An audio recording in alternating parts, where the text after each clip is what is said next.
Yeah. A toast to Jalib, remembering Jalib, or something. It was his birthday, or Rachel WhatsApps everybody every now and again, you know, like, Yeah. this is a poem by Cherry. I used to get random stuff off Rachel on the WhatsApp, like charity stuff and that. Usually when he first passed away, on his birthdays or his anniversaries, she would post something. And Right. that is slowed down basically. Or come to a halt. Yeah, and I noticed it when it happened, and I was pissed. So I wrote, thinking of my Uncle John today. Oh yeah. What did she say? She just said, oh yes, me and Cherry are doing the same. And I thought, well, you could have told me. You could have laughed. Yeah. But I didn't say, I'm thinking of, you know, Cherry's dad or uncle. But I just said my uncle. Thinking of my uncle Jalib today on his anniversary birthday. I always thought why he always changed his name to Jalib. Because he went to India and they named him, you know, it was Tabla. It was like a... Oh yeah, his spiritual name, like. Yeah, Oh yeah, he was very spiritual though, wasn't he? Very spiritual. He gave me like a leaf. Right, it's a leaf. And on this leaf there's like a person from India smoking a toga or something. Yeah, and he gave it to me like the year before he passed away. Like it was around about 2016. And he gave it to me, you know what, it's still there. Like, I've got it there in my wardrobe. Because I didn't want it to be in the light, in case it harmed. Yeah, so I kept it in the dark. But it's for me, like, you know. But that was nice. And there's a note he wrote to me as well. I've got somewhere. He wrote me a little note. And I remember it was around about 2010. I think I wrote a letter, you know, like thanking him for all the presents when I was a child, and I did this drawing, right, you know, like a frame around the drawing at the top, like the letter at the top. So I did like the stamp, the Miller Mail stamp that I did for him, and I did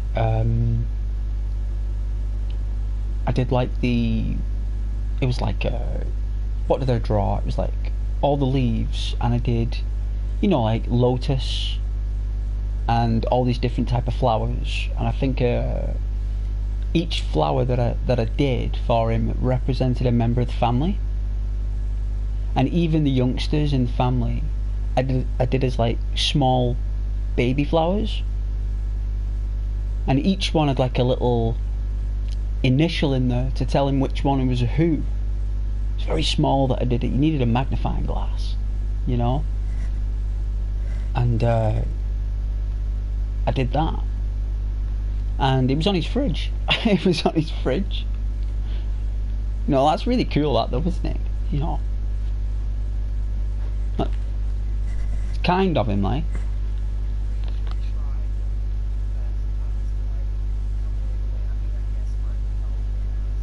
Yeah.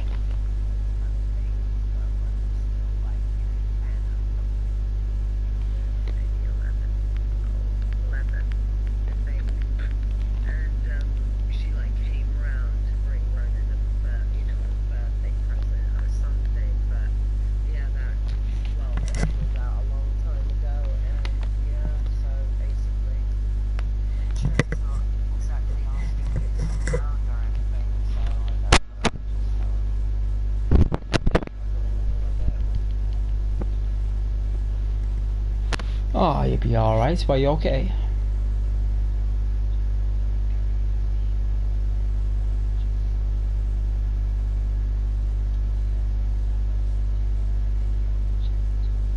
Right. Is it heartbreaking?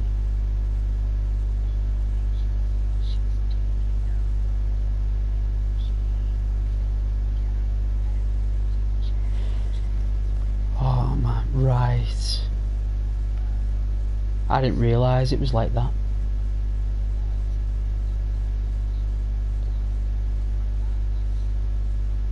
Really?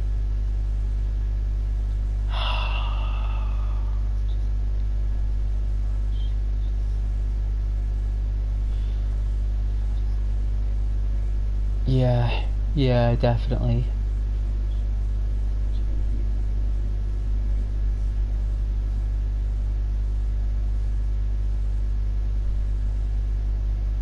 It is another year.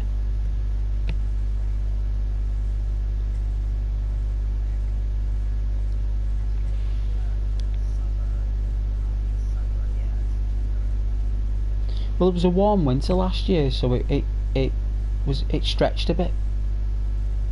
Because when it's cold in the winters, we want it to go by quickly, right? So when it's warm, we're not too bothered. So it was kind of like an odd winter last year, wasn't it? It was kind of like warm. It does feel warm now. Is it 17 degrees Celsius?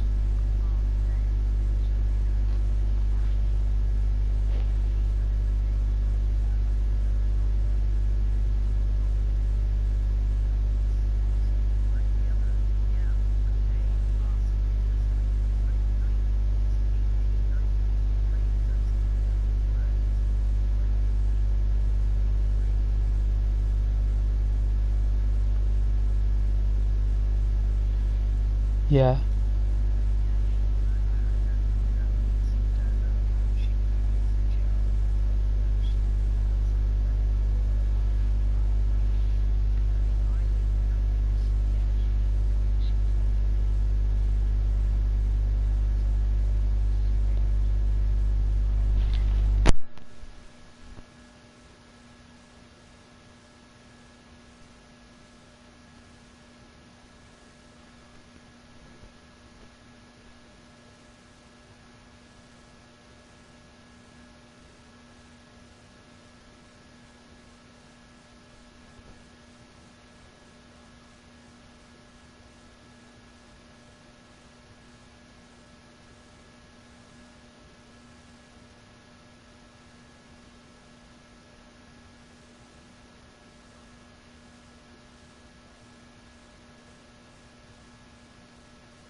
Alright.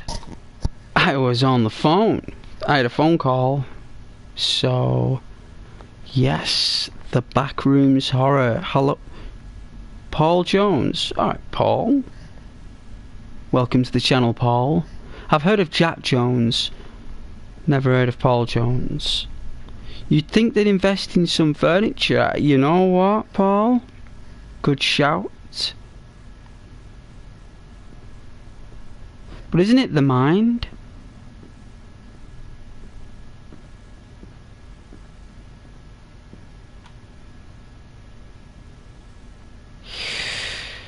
That looks very disturbing. That's a monster, isn't it? That's a creature. That thing. That's an actual creature. Isn't it? It's just not come to form yet. It's not become physical yet.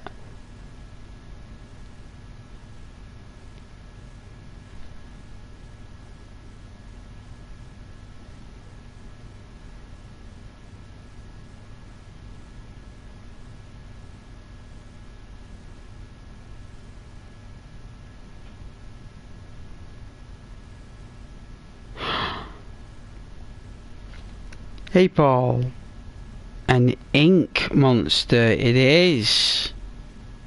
It is. It's you know we gotta go through there, right? You just know I've gotta go through there. I know I've gotta go in the dark.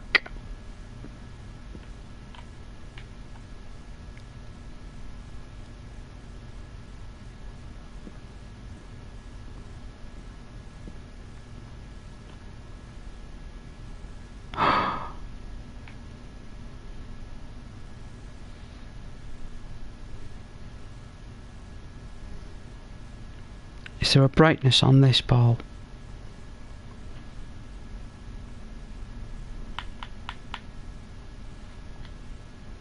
Oh man, there's no brightness.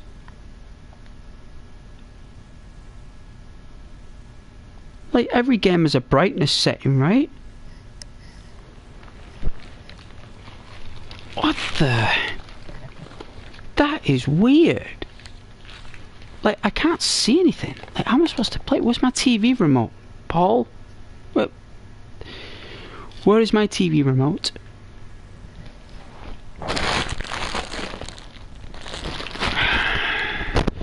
I haven't done my introduction. I was on the telephone.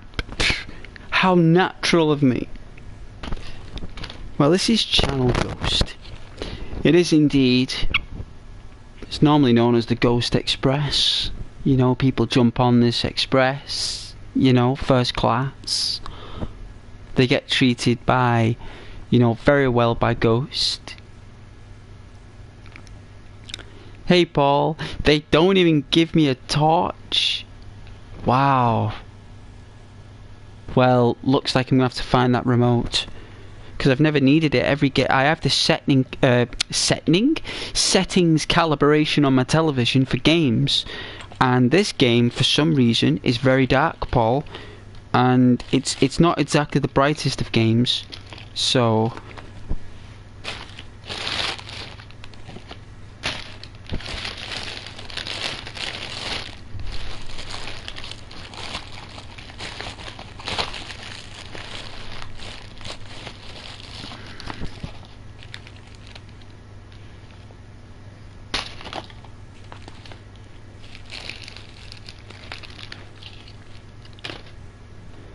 But I can't find it.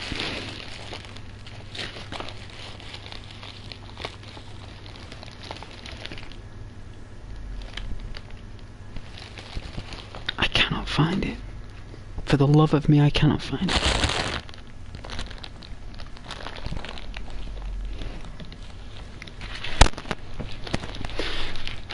It's run away. That's what it's done. If it's not there and it's not here. Oh no.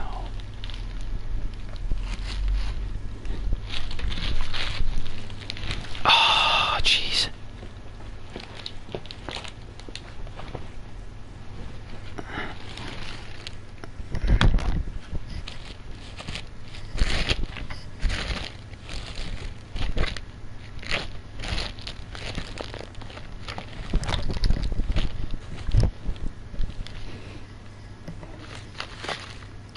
think it's gone.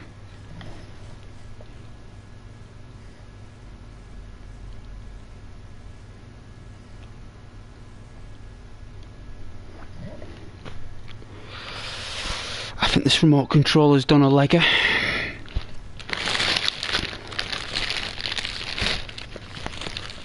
Oh, I found it. Holy smokes. It still works as well. I'm blowing the dust off this thing.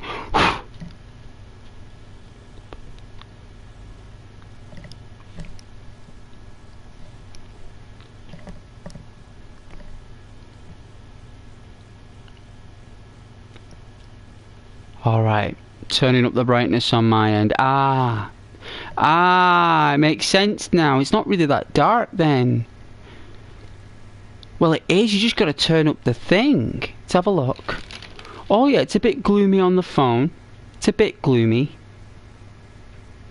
A little bit.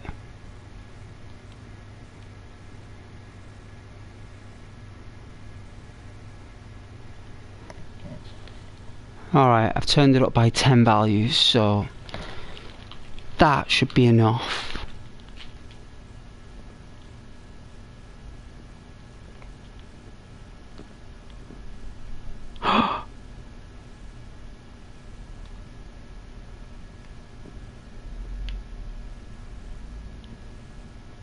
What the?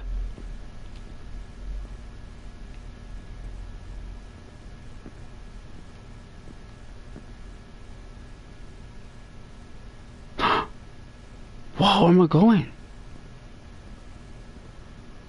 Well, I can't see anything, Paul. I can't see a thing. I don't know if anyone's still watching or if anyone is watching. But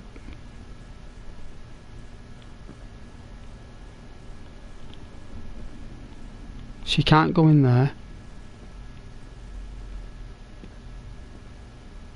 Can't go in there. Oh, it's a dead end.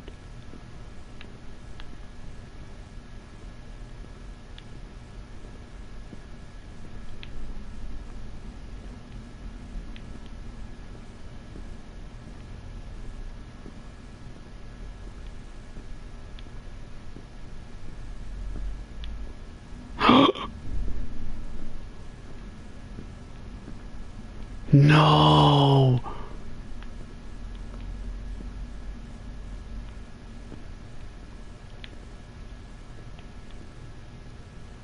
That was so weird. I had to do it twice. Whoa, that was weird.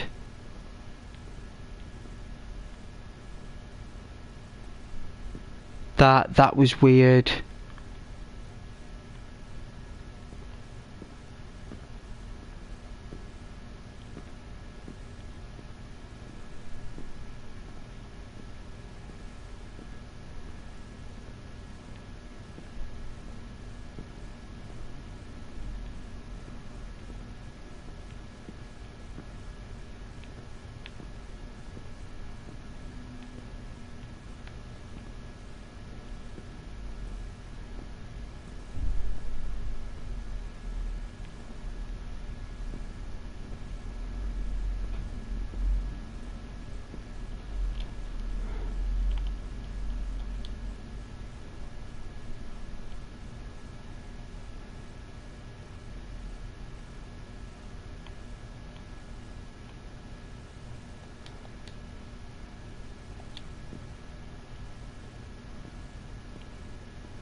Like, it's as if you don't walk, you're always running.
Yeah, it's getting a bit much. This is ladders, wood door, corridor, another corridor with another door. Oh, this is. Oh man, this branches off.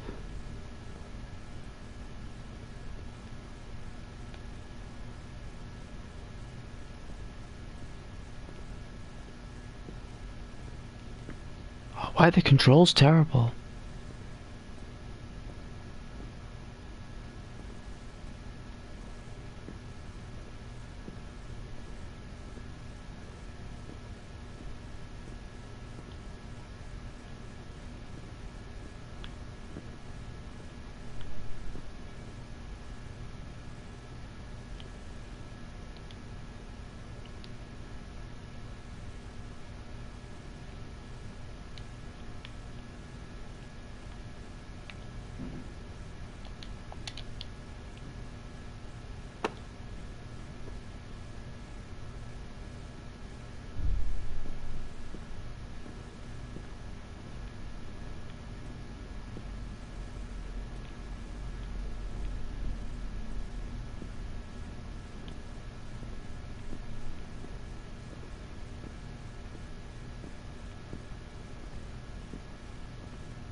Alright, got a bag full of treats. I've got a Nikon camera, that's pretty cool. Wanna hear the Velcro? We could edit there.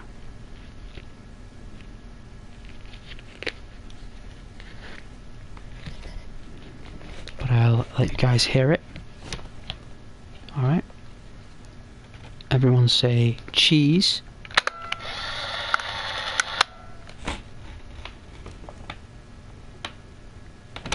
Is there a film in there?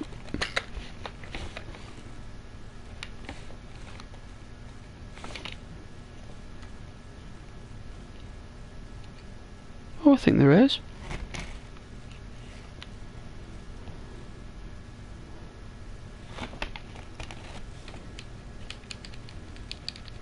I always thought that the film went in there, right? It can't be. It's got to be the flash, right? It is.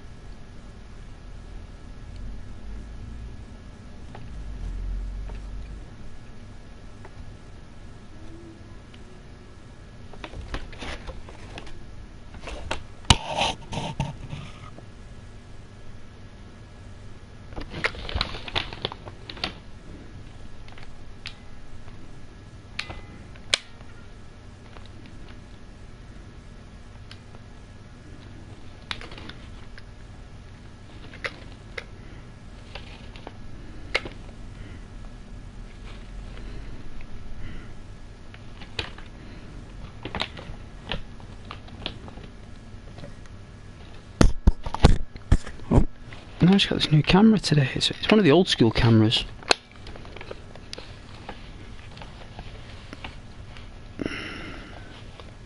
the old film cameras actually, only cost a tenner. Like the one my granddad used to have years ago, so I bought it. It reminds me of granddad, that like. Nothing better than getting out an old camera. Alright, so we got a bag of treats today.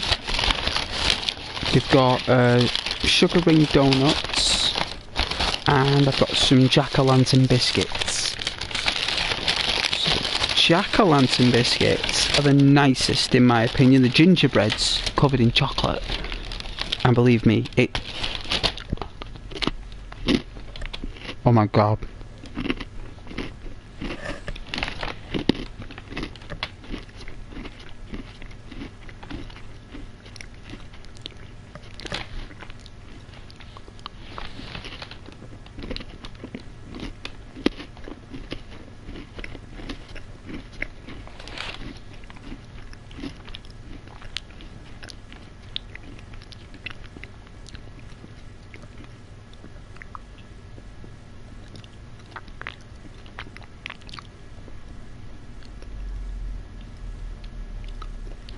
Ah.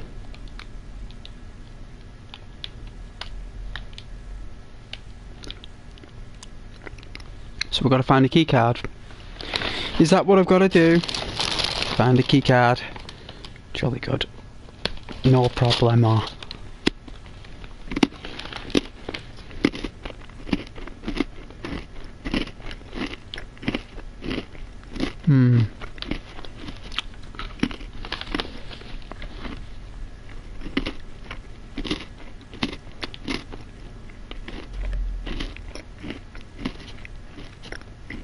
What the?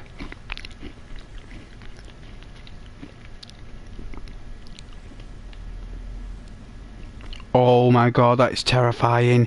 That is terrifying.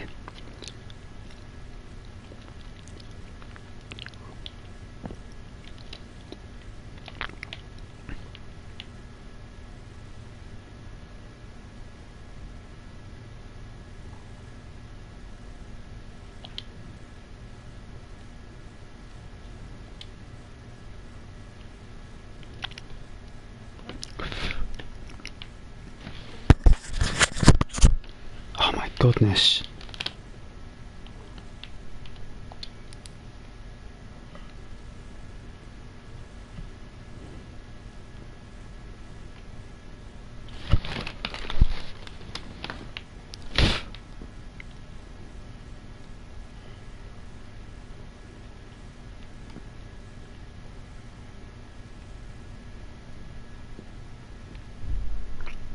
Oh my. Wow.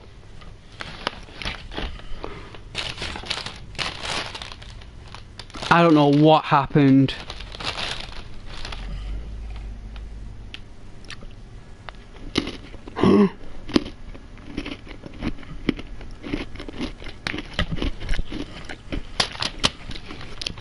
Right at the beginning.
Oh yeah, we gotta get the key.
Can't beat a bit of gingerbread.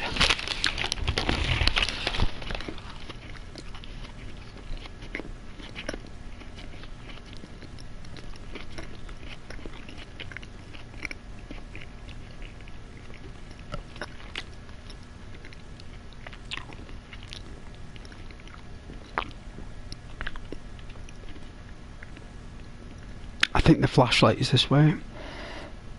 Like, I think.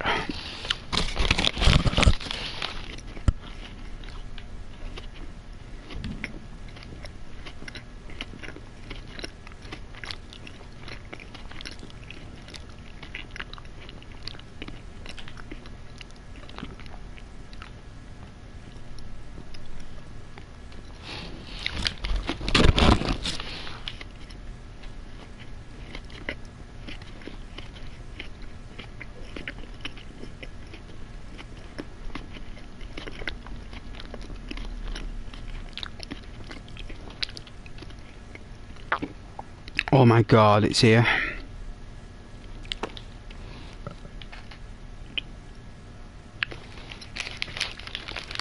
I thought I'd forget where it is, but guess not.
Right, we got our torch working.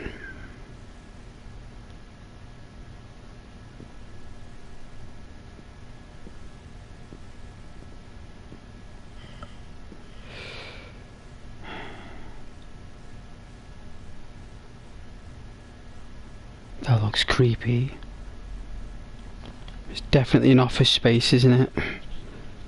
Without any desks or anything.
It's like a door. Well, I thought it was a door, but it's not.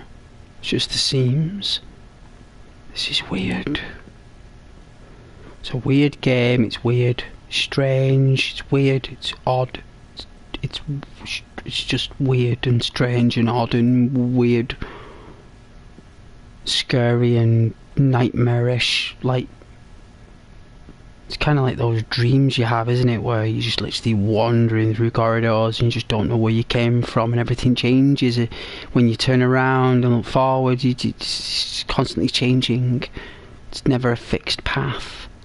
Everything's always changing. Oh my god, what is that? Oh, it's ink.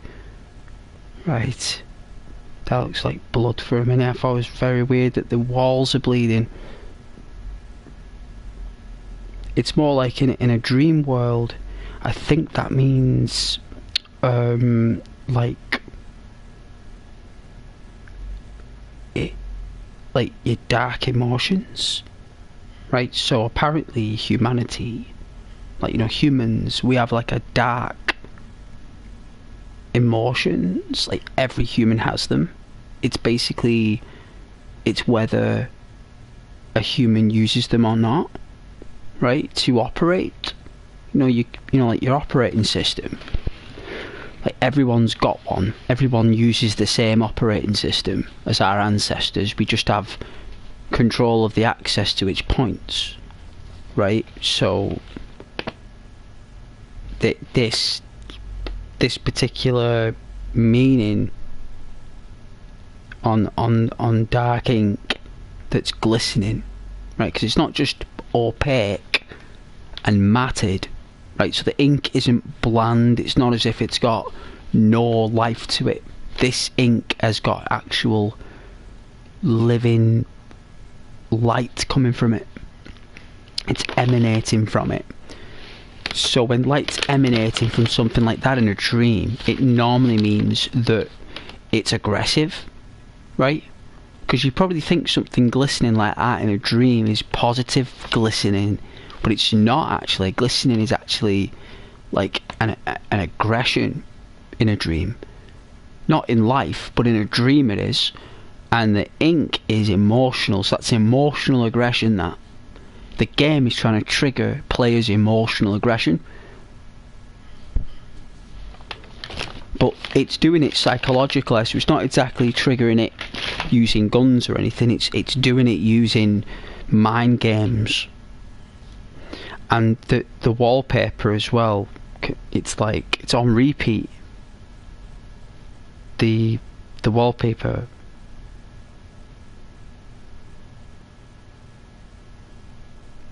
in a dream, that means that no matter where you go, life's the same.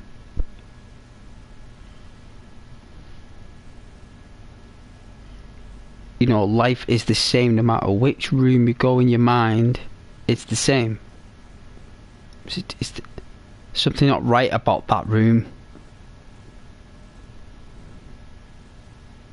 There's really something not right about it. Yeah, forget that. I'm not going around there. I didn't know what that was there, but I'm not bothering with that. I'm not dealing with that thing. That thing looked weird. That is actually in a nightmare when you see black voids like that. In a nightmare, right? When you ever see a black void like that in a nightmare, it's apparently yourself. Like, I know that's probably really dark and very offensive to some people, but it's not meant to be, right? The voided creature in your dream is the darker part of yourself, right? It's like humanity has a dark side to it, you know. So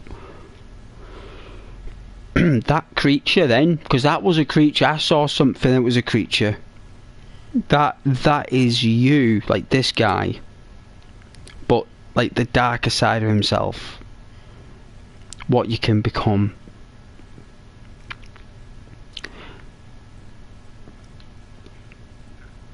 And the only reason that I know about that is by reading like Sigmund Freud and Jung. It's like Freud and Jung, they all believed that dreams were related to your parents.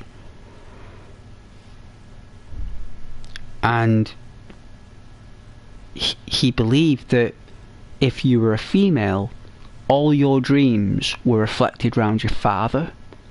And if you were a male, all your dreams reflected as part of your mother. Right?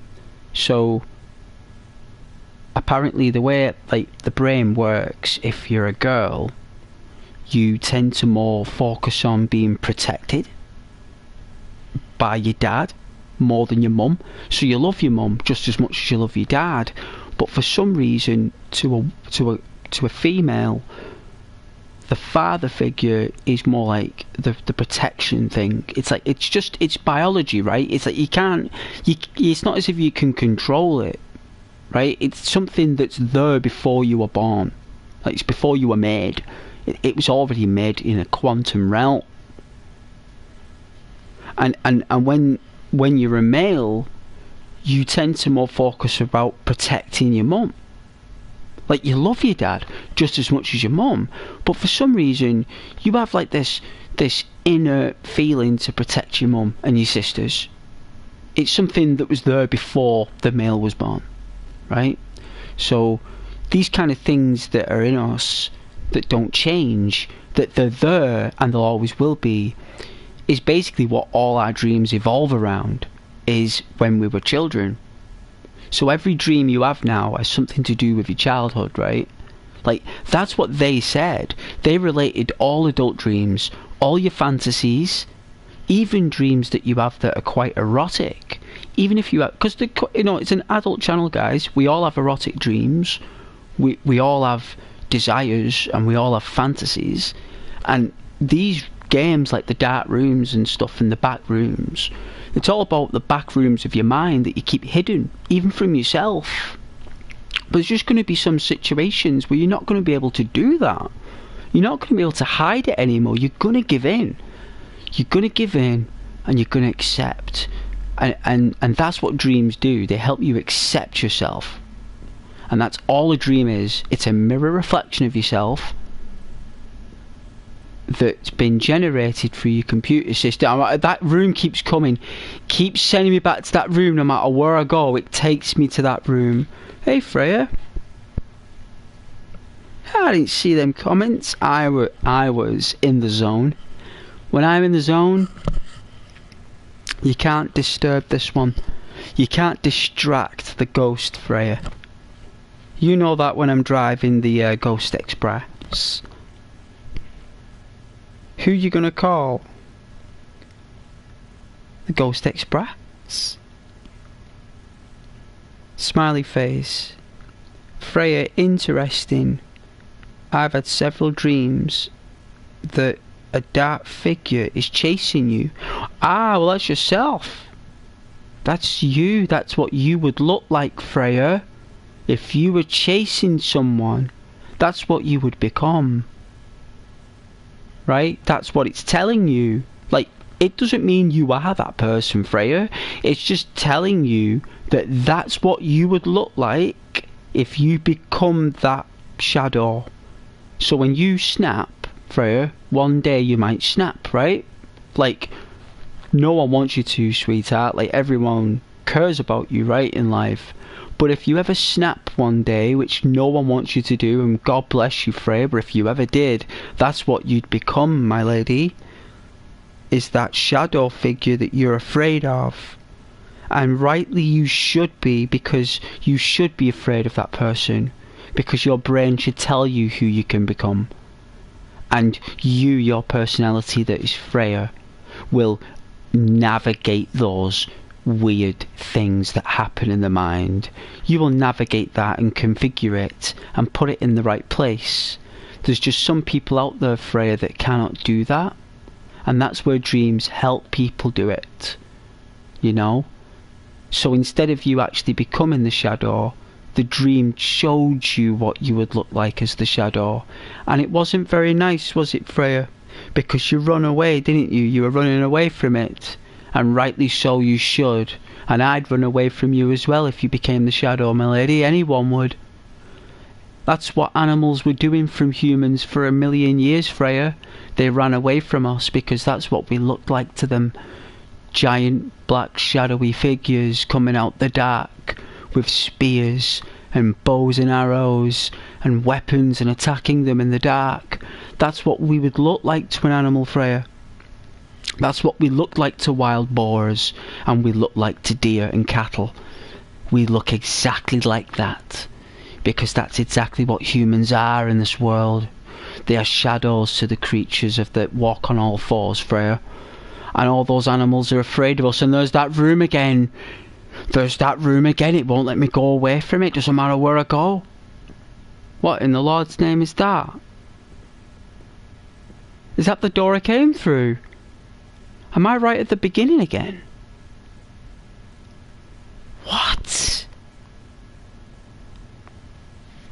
Oh, there's another comment. However, the last dream you had was that you was hunting down the figure in a swamp, or into a swamp, and just as the mist was clearing too, I could see the face.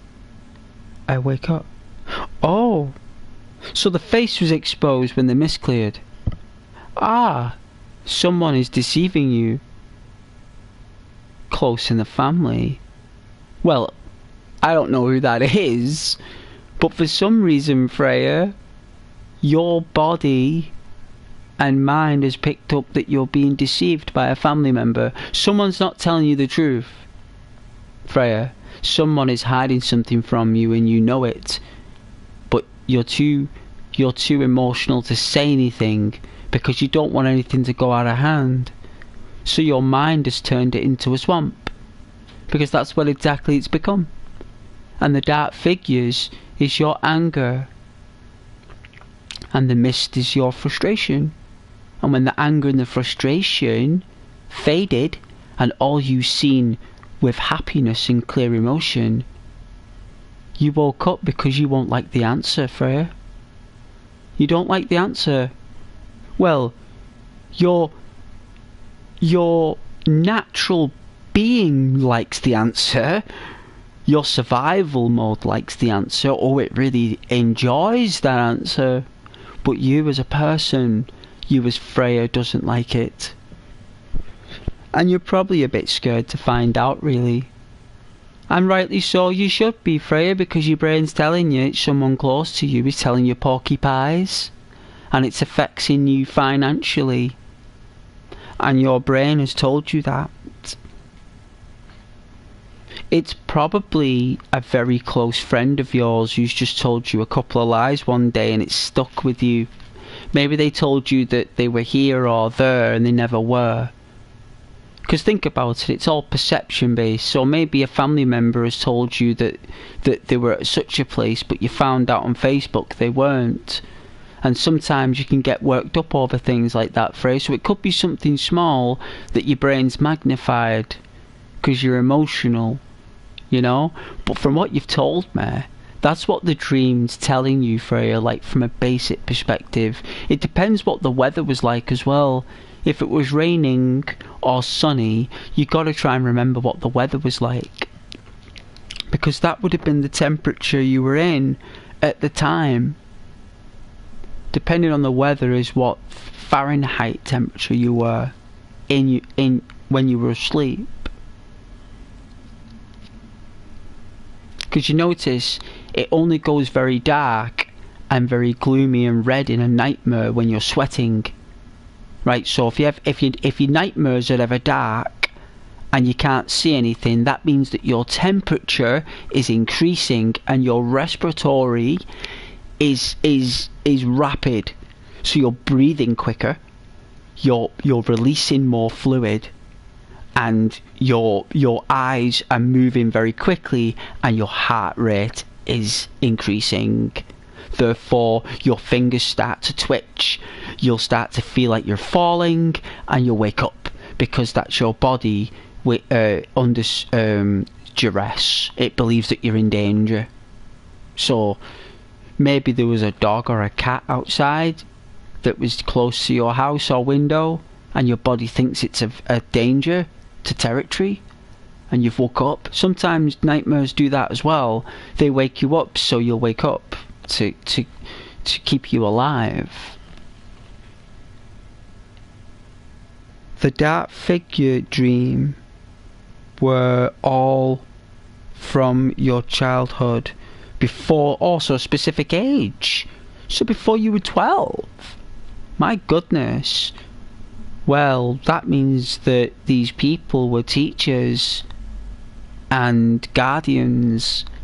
That means that either someone who is educating you right now, Freya, someone who is in authority right now with you, or someone who's a family member, like a matriarch or a Sigma male or something, has not been honest with you somewhere down the line.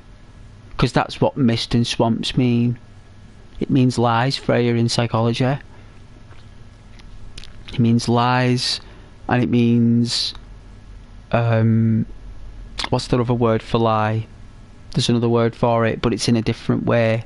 Manipulate. Manipulate. It's very difficult to do manipulating.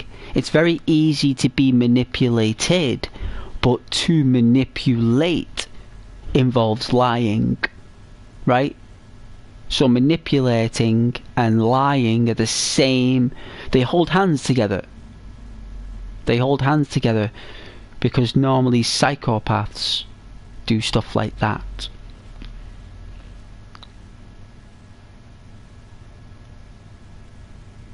Yes, there has been a lot of that.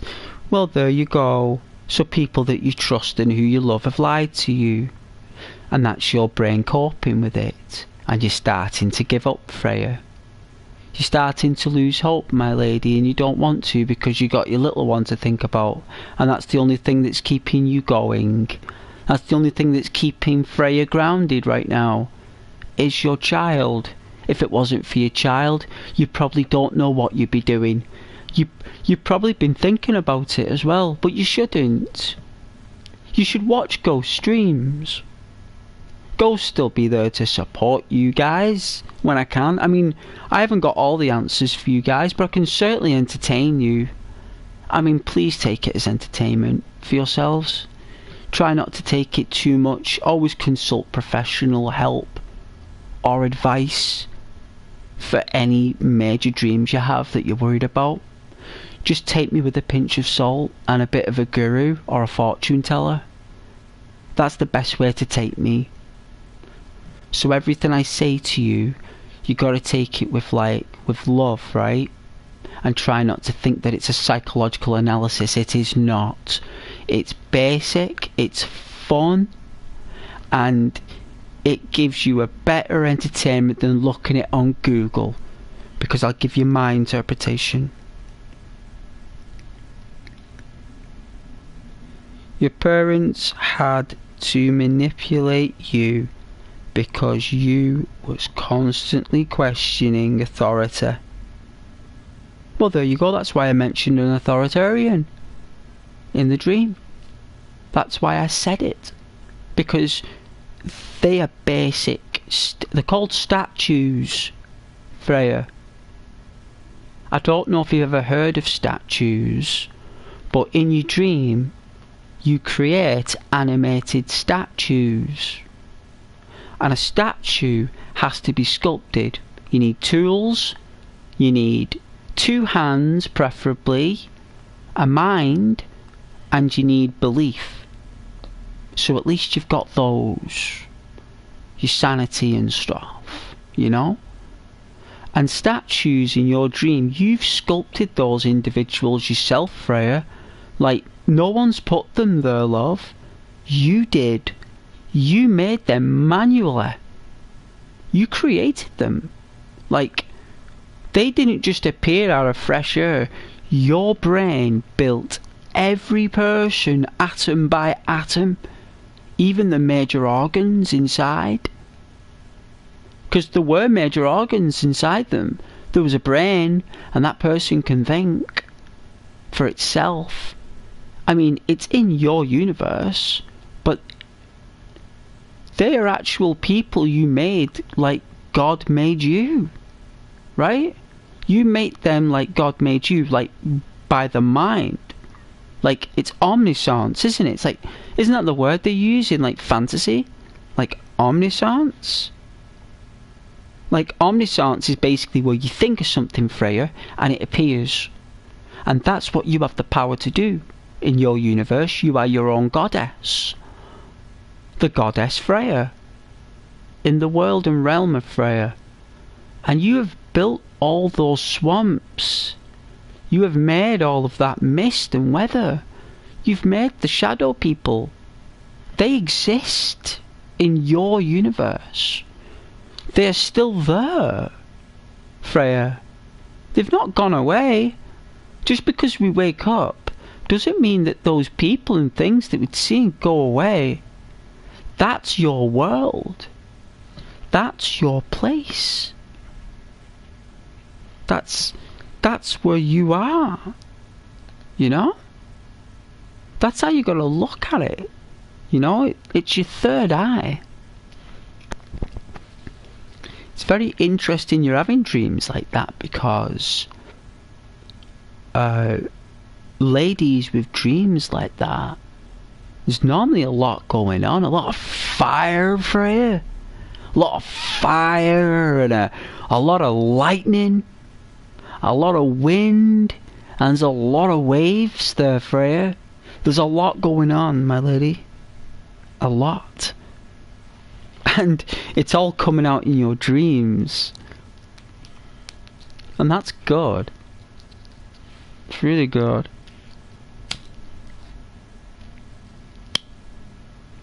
But I definitely think you should watch Channel Ghost.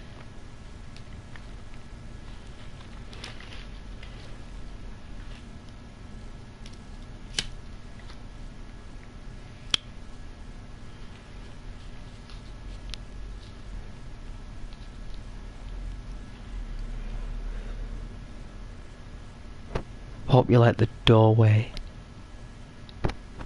It's where it came from. The doorway to the mind.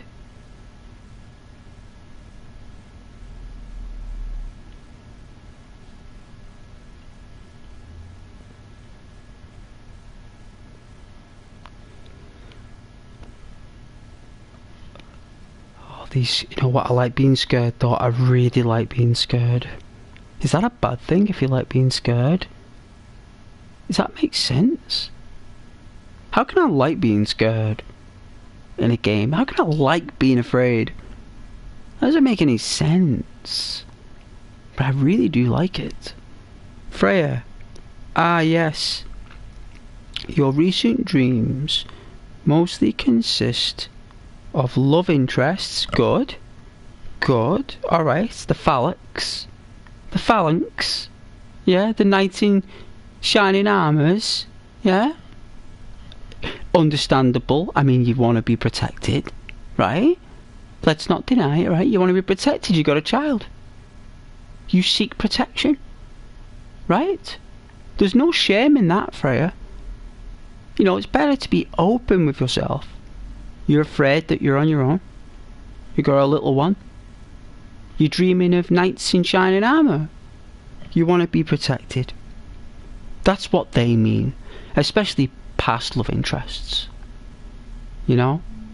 They're not there to remind you that they're going to come back into your life. If you're thinking that, that's beautiful, you know, Freya. It is.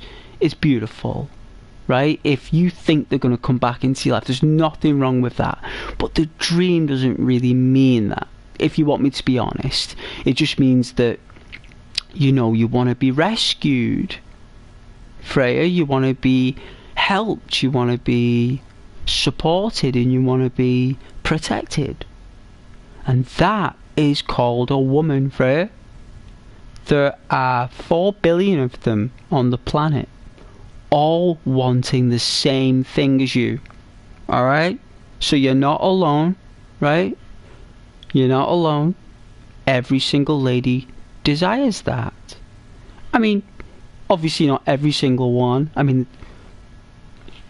there's going to be, you know, with medical and other decisions that people make through life, you know, and change and everything. I mean, that's their own path, right? No one's delving into that pool, you know. But more or less, every lady wants that.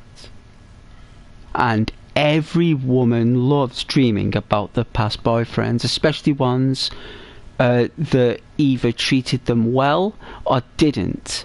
They like the dreams, maybe, I mean, depending on personal circumstance, but normally if the guy's good looking or if the person's good looking, we like the dream. I know that sounds a bit much, but it's true. It's true. But the people you actually know from college of social media, normally I don't recognize them. Alright, so the people you don't recognize are called strangers, right? Or mysteries, right? So you can look at it either way. If they spoke to you, they are strangers. If they looked at you and observed you, they are mysteries. So you've got to think how they communicated with you through eye contact. Did they ignore you? Did they look at you and wave? Or did they speak to you? So all these things are very important in the dream, and it's very important to document it as well if you're interested in your own thoughts. So, well, if they were kissing, so if they came up and kissed you, right, the kiss has many different tellings, right? So if these are friends from college and social media in a dream is something that's quite new to the brain. So social media's only been around for 12 years, maybe 14 years. So the brain hasn't really dreamed about social media, it dreams about social encounters. So you could look at like the social media aspect as a fantasy of like maybe the fantasy of being friends with these people in real life. You know, like these are normally people you prefer, and the kissing is normally emotional, or it could be treachery. So it's all in the nature of that. It depends whether it was like a blowing type where it's more of a gesture, or whether it's been done where they've come up close to you. And it's all subject in the manner of the kiss as well.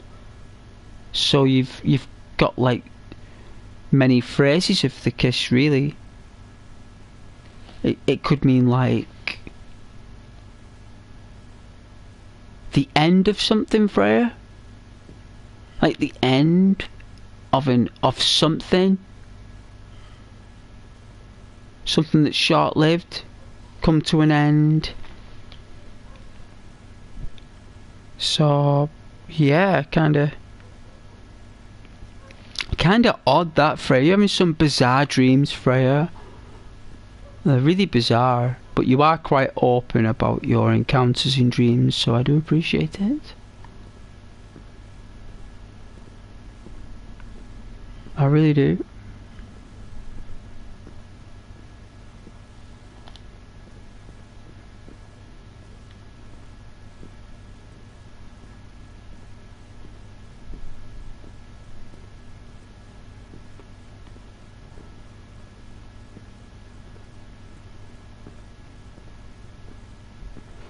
Anyway, I hope you liked your reading anyway.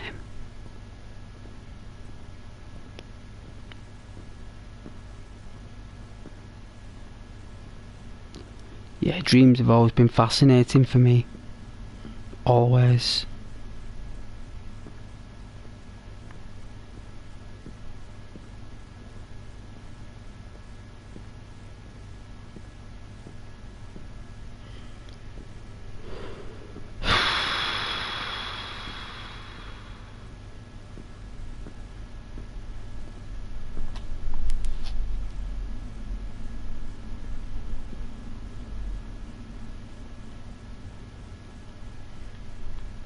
Wow, it took so long.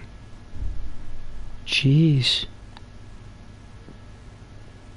Yeah, but kissing in dreams aren't really what they mean they think they are. They're a lot different. Like, hey Freya, for every encounter we're friends and then you share closely, right? And sometimes what? It's a bit mad comment, Freya, my goodness. Listen, right, stuff like that, right, is more like the scale value of that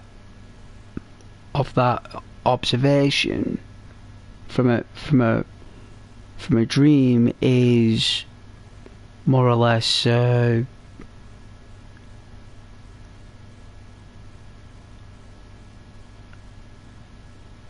don't know, like that's more about connection. That's connecting, having a connection, like soulmates and stuff.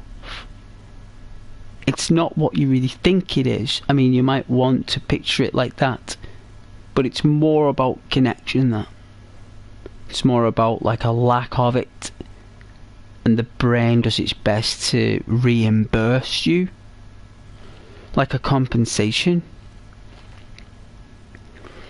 You know what I'm saying? Like your brain compensates you for survival reasons. Hence why those dreams happen. They're actually quite common, actually, Freya. There's nothing really elusive about them. Yes, of course it will. Of course it will. But it's more connection, like from a, you know, like because you want to be protected. Friends protect each other. Freya, they do. You know, and all those dreams are telling you is that you're human.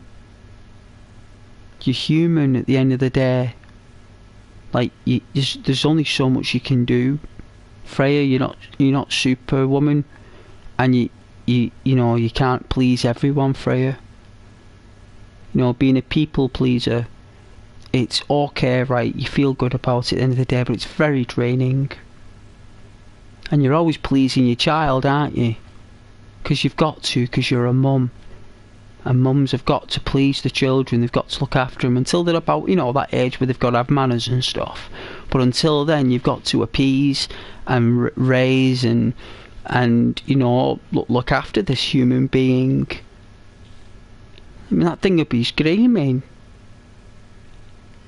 absolutely screaming. You won't get any sleep.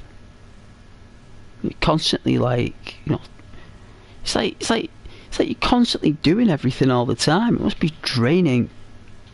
You know, so your brain creates, like, entertainment when you sleep and stuff.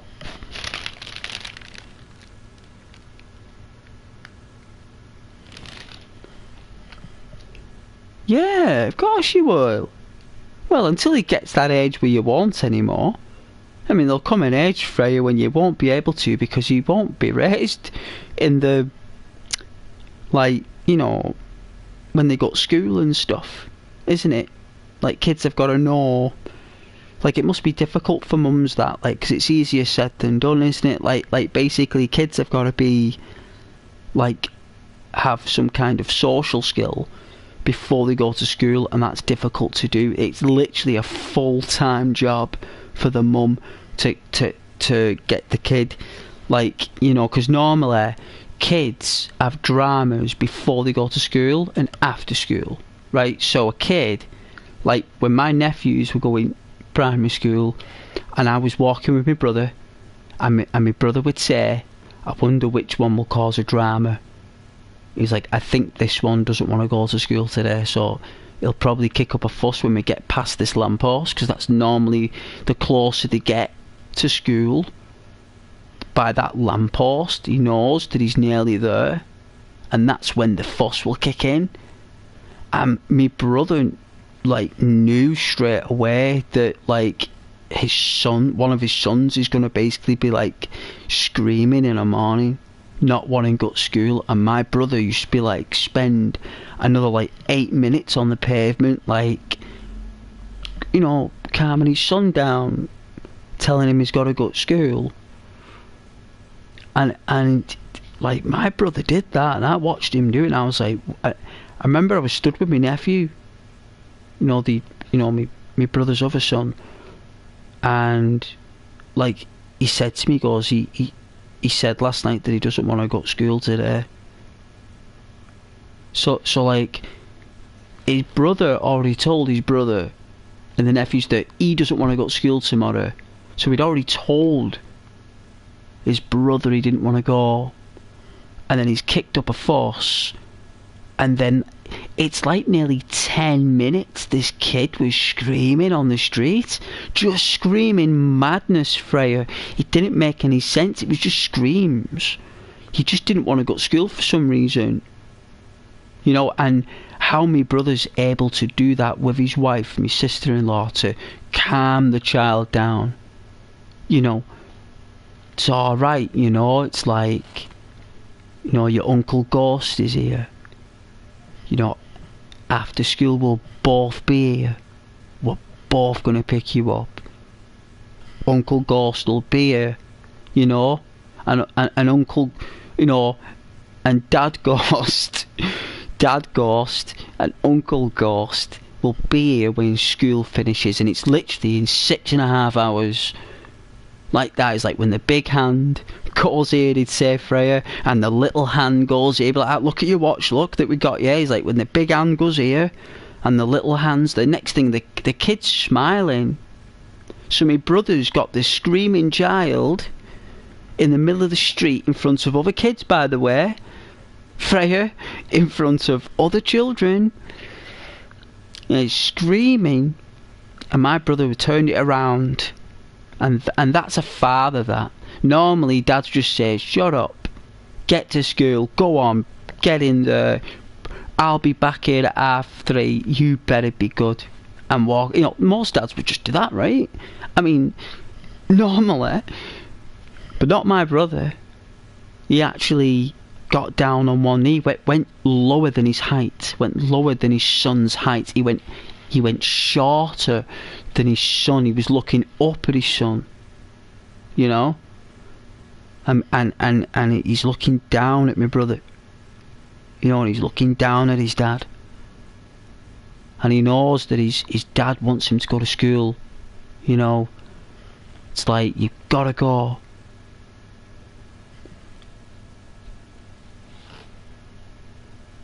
You know, we'll do the wolf howls when we'll take the scenic route and go around the park when we finish school.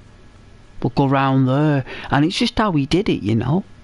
And it's difficult for you parents because I've seen it happen. It is, oh yeah, he was awesome at it. Better than me. Better than me. Freya, he is better than me. Sounds like a good father and uncle. Yeah, he is. He is good. Well, put it one way, if he's away for about 5-10 minutes with me, they're already on the phone. He can't leave for 10 minutes, my brother. Even with me. Even with me. His brother. Actual family. They still won't leave him alone. But he's invited me to go to Scotland. So I might go to Scotland with him. Just get absolutely wired. Just get absolutely blitzed, Freya. Get completely drunk. Just see family in Scotland and just get totally wasted.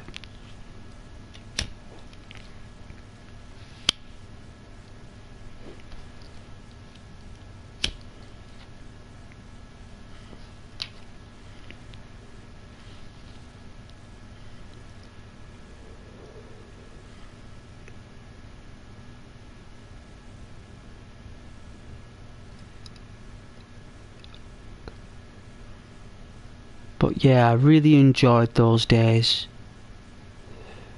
I really did. They were good days. They're all working now. They're all working. They've all got careers and everything now, those two. From screaming kids in the street to working full time with a career. Exceptional. What a guy my brother did there, and my sister-in-law. She's a teacher. My sister-in-law's a teacher. So my brother married a teacher. What a guy. He knew what he was doing, didn't he? Eh? Clever sod.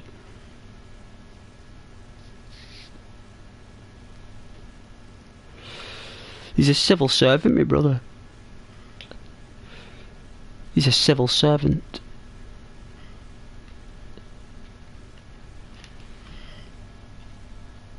So he did well.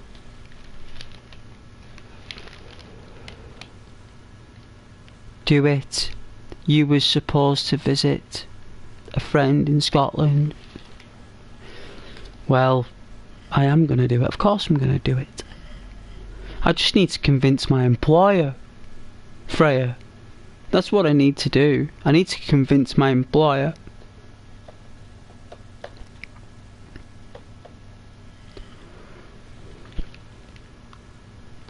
I hope they understand.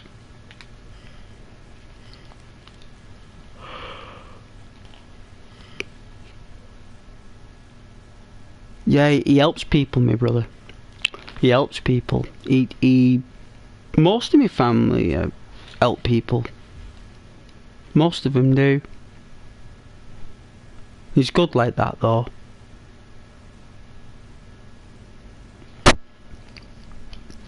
You used to work with passports years ago. He used to work with passports years and years ago. Remember he did that, like... I don't know if he did something with the passports, like they did something. Like, I don't know what he exactly did, but he definitely worked. They called it the passport office. I mean, I'm going back a long time ago. That's when he started to get in that window of opportunity, though. I noticed that. Like, he got through the he become a civil servant through them offices. Like, he kind of like navigated his way, like, as you do. But he's cool, though. He's cool. And the kids are cool, you know. They're grown up now, and they couldn't believe how fast I was though, playing football back in the day with them. Like how fast I was. You know, because my older brother's got more weight on him. Because he's the firstborn, so he'll have more energy, he'll have more mass. Right, plus he eats a lot more than me. You know, so, like, but because I'm more like a robin, right, like a robin redbreast, I can like, I've got fast pace.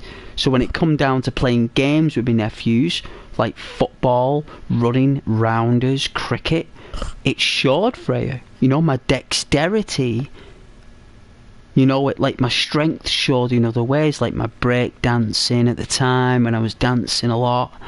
And, you know, I used to love to dance.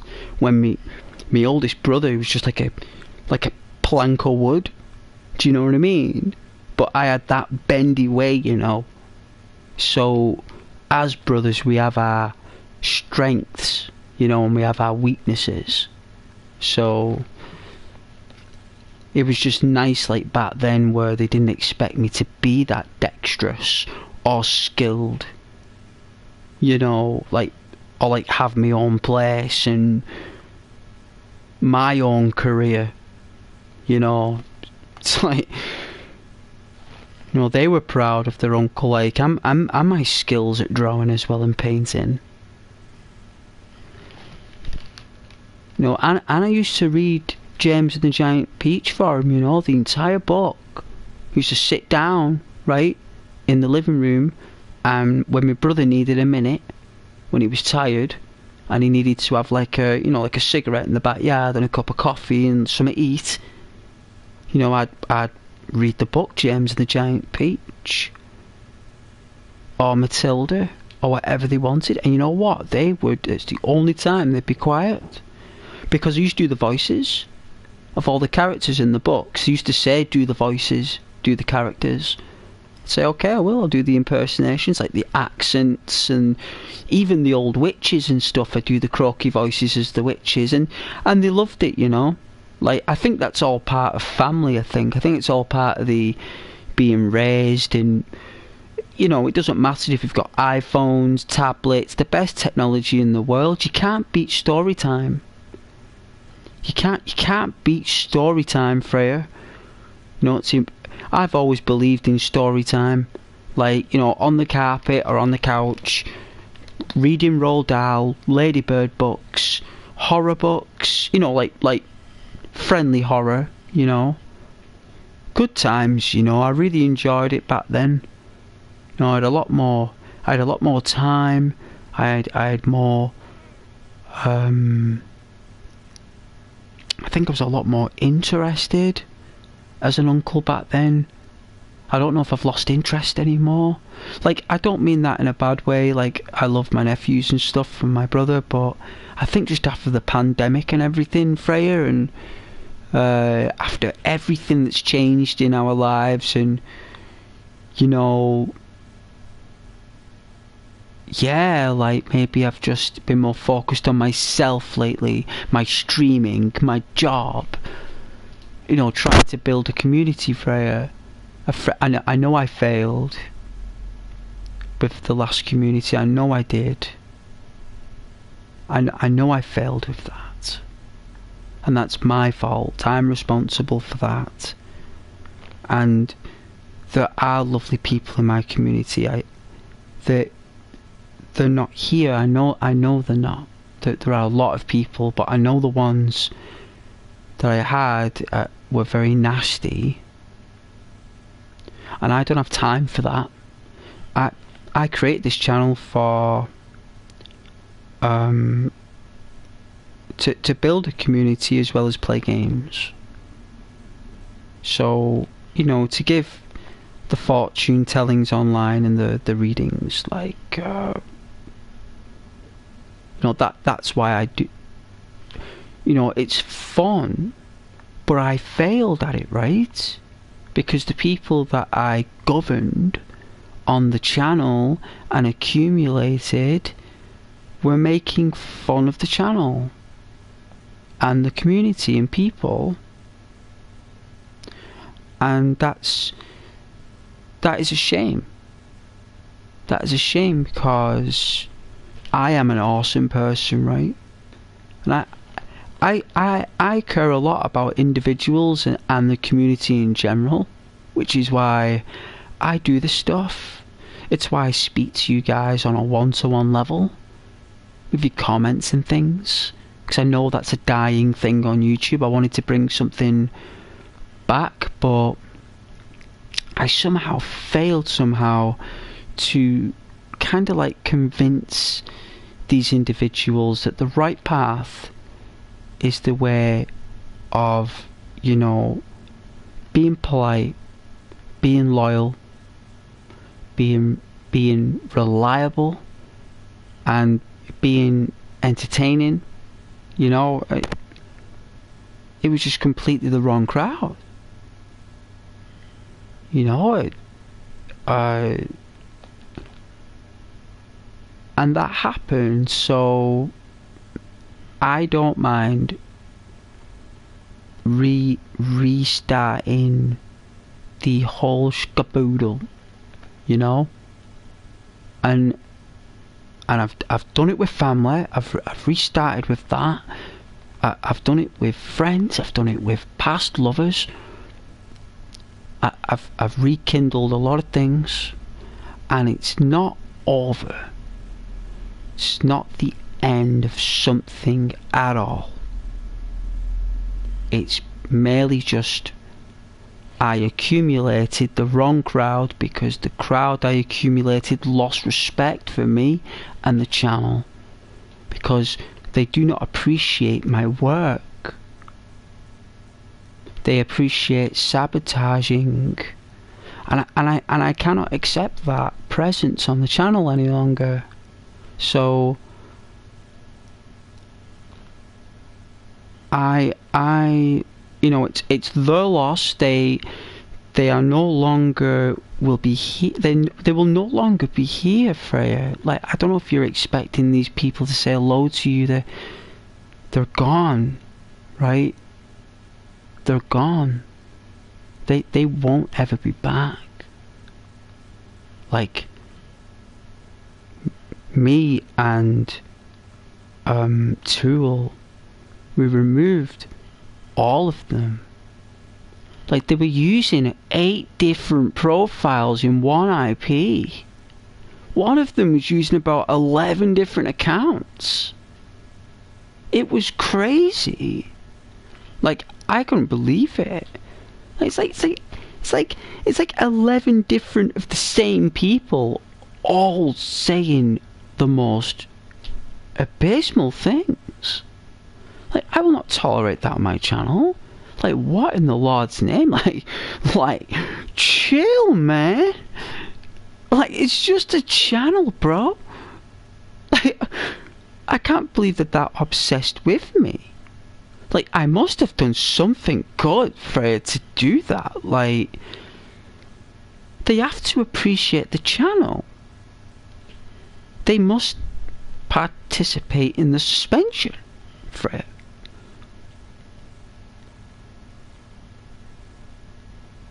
Oh, you love those books, but I was on one again. I went on a let's just say that I went on a journey with Socrates. I love those books. Plus, I can't read that. I've turned the oh my goodness, I need glasses. Oh yeah. I think I've heard some of that stuff. You don't see it as a fail. Keeping them here would be a fail. I know, they were very nasty. Saying some very nasty things, not only to me but to others. It's very nasty. I mean, I wanted to bait them. They've been trying to bait me for about 4 months. They've been trying to conduct a rage quit and everything. Like, oh my goodness. Like, I draw pictures of lion cubs, rabbits, flowers and horses. Like, that's where my energies come out. I don't rage quit. Like, I don't rage. Like, all my frustrations come out in artwork. That's the only way I can get it out. Artwork and gaming.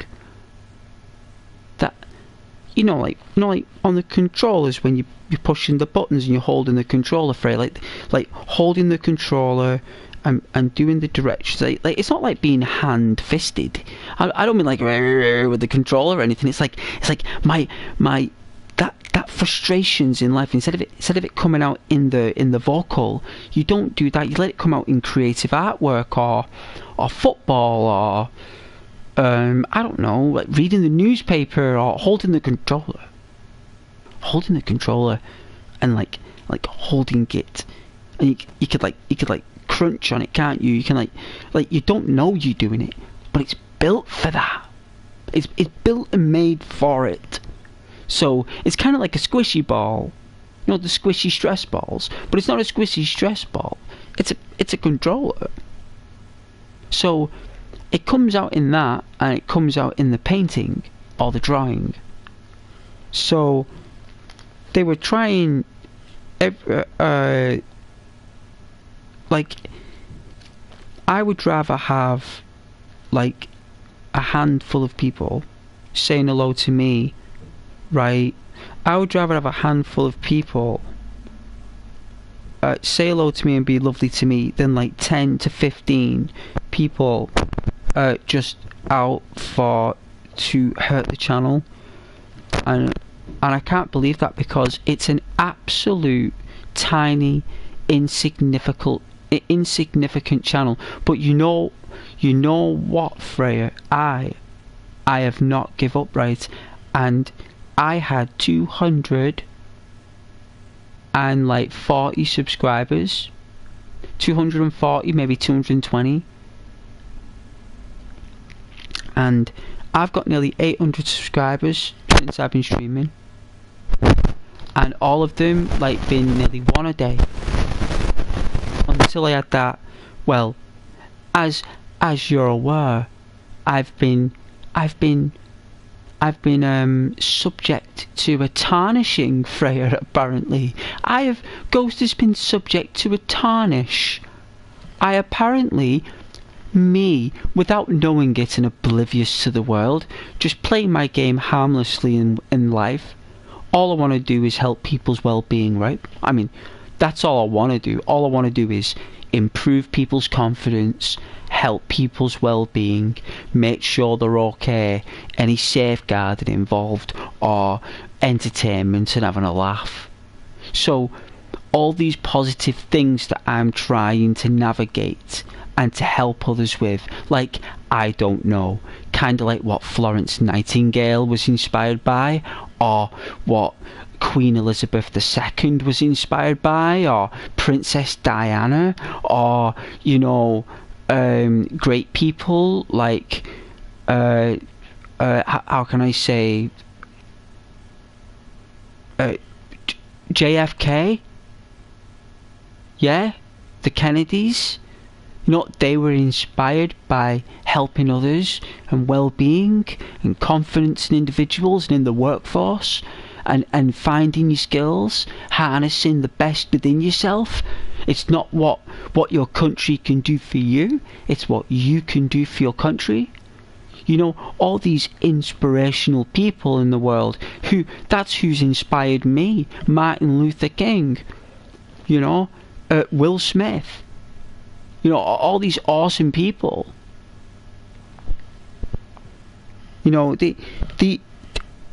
The channel is merely just reflecting what I've been inspired by. So why would someone want to put down anyone who watches, or put down the person or the channel itself? Like, I mean, they're free to do that. I mean, everyone's got their own free right to say it, but to say it to someone because it's personal to them, and to tarnish something by saying that all I've had watching me is bots, basically. So my channel is like a deck of cards, and it can be broken down at any given moment. I have no idea what that means. Bots or not, I've no idea. You know what? The way that artificial intelligence is getting, sooner or later, no one will even know what is what anyway. So, even if there was or there wasn't, I don't think anyone would ever know. Even if I did or I didn't. Right? So, all the spikes and stuff, I mean, I thought it was awesome for entertainment value. I mean, it was fun, right? We all knew there was nothing to hold on to, but apparently it was all a charade. It was all just like fake. So the view counter apparently can be, I don't know, what's the right word for mirage for? What's another word for mirage? What's another word for mirage but in the digital realm? What would it be called? Not shroud. What would it be called? It's like a catfish. A catfish. Isn't a catfish like a lie? A deception, right? A catfish is something online that says it's something, but it's actually not really that. It's actually something much uglier, or less attractive, or vulgar, right? It's a lie. It's a mirage. But you're fooled to thinking it's true. It's called a catfish. So, we used to say something back in the day. We used to say, you have been catfished. They even made a TV show about it. It came out about 10 years ago, I think, along with Cheaters and Liars. A lot of TV shows back then with that stuff. They really exposed the humankind, believe me. So, yes. So, apparently, yeah, it was a catfish of an event. That's what has been interpreted. And you know what? I don't even know. I don't even care. But the fact is, it was a lot of fun. Whatever it was. You know? And I thought it was a blast for the channel.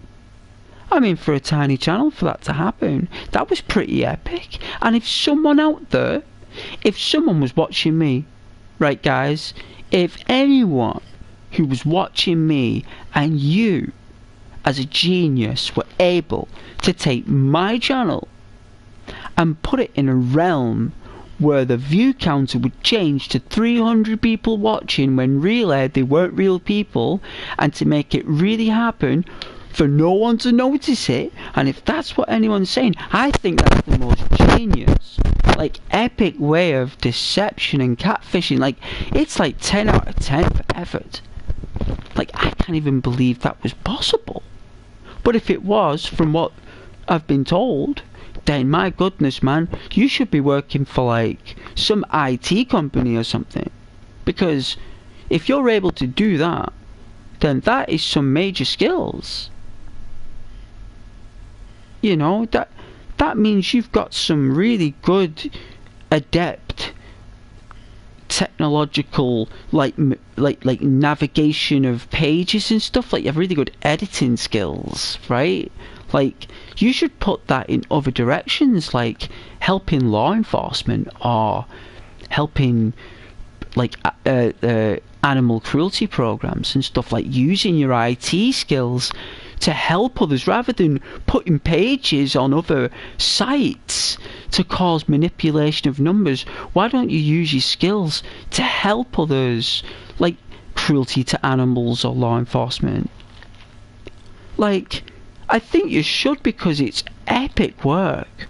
Like, if someone out there was able to help my channel like that and support my channel by doing that and kind of like use it in a frame that it wasn't real to upset me, believe me, it's not upset me at all. I'm actually very surprised that someone was able to do it. Like, that stuff's not allowed on YouTube, you know, like you can get removed off YouTube for that. Like, I have no idea what it is, like maybe that's why I'm still here on the chat, because I have no idea about it. Like, there won't be any trail because I've not done anything. All I've done is play games really slowly for you guys. Yes, Freya, it is funny. It is. Well, it's true though, right? Like, the person who's done that, from what they've claimed, and they were able to, they said that I got an extra, like, I don't know, like I think it was like between 40 and 60 subscribers, right? And that's true, Freya, that's the amount, right? It is that because I've calculated it. So apparently those 60 subscribers, from what has been said to me by these individuals, are bots. So I said, okay then, well, if they are, fair enough. I said, I'll only know that when I become partner. And when I become partner, YouTube will let me know. They'll say, listen, Ghost, we checked your subscribers and we've seen that, I don't know, 60 of these subscribers are basically catfish, bogus. You're going to have to get an extra 60 subscribers again. No worries, peace out. I will do that. I'm sure my watchers and viewers and community will help me try and do that, but at least they'll support me through it. Even if I'm failing, they'll still support me through it, because that's what we do. Right? That's what we do. Well, that's my intent. That was my intent from the beginning, but unfortunately I've had to suspend people because they've lost respect for the channel and my content and me, and that's okay. But there are ways to do it. It was only 3 people actually using 9 different accounts, up to 12 different accounts with the same IP. Unbelievable. Like, that's about 36 people. Guys, that's 36 people, like, who can individually, like, that's insane. That is insane. But I just thought I'd let anyone know who's watching that the channel is basically fortune telling, well-being, spiritual building, confidence building. Yeah, that's the most important. Playing games like with strong characters like Arthur Morgan, Nate from Fallout 4, Nora, Joel from The Last of Us. You know, all these strong characters. I play really strong roles, but we do it in a patient way to show that life should be taken slowly and you shouldn't rush into anything. If, you know, I get a lot of people on my channel who were struggling to get a girlfriend and make friends. That's what I get a lot of people saying to me, especially in private comments. You know, I'm struggling out make friends, or I'm struggling to get a girlfriend. What do I do? It's like unbelievable, right? Like that's the kind of people I attract on the channel for some reason. But you know, that's what it's about. Some people can get girlfriends and boyfriends really easily. All they've got to do is smile. But there's those people who can't do that. There are those people who can't smile.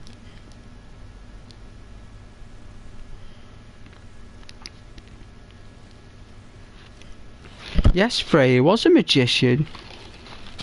I don't even know that's possible. He should use it to help others.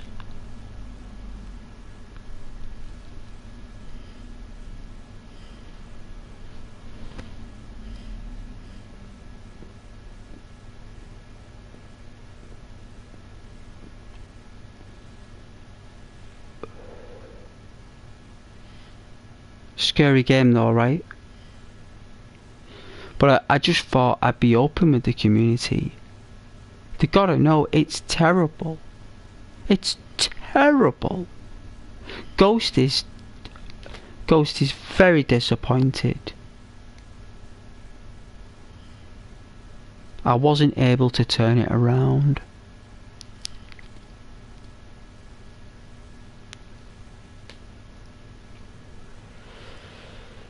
You know what? I'm a broker, me, and I turn a lot of things around. And I couldn't believe that I wasn't able to turn that around. But you know what? There are just some things. There are just some things that you just fail at. And you just got to accept it. And I failed at turning them around. I tried to take them away from the life of the troll. But I couldn't. Maybe next time I'll try it. A suspension on the channel would be good. They'll appreciate the channel more next time when they've grown up a bit. Maybe they're going through a lot. Sounds like they were going through a lot in life. They've took it out on the channel, Freya. It's not good. It's not good. You don't take it out on a channel. You take out your frustrations out on a boxing bag. You take it out on drawing or painting. Or you go for a jog. Or you go for a walk. Clear your head. Let the wind hit your face. Let it come out in the wind. Or in the planet.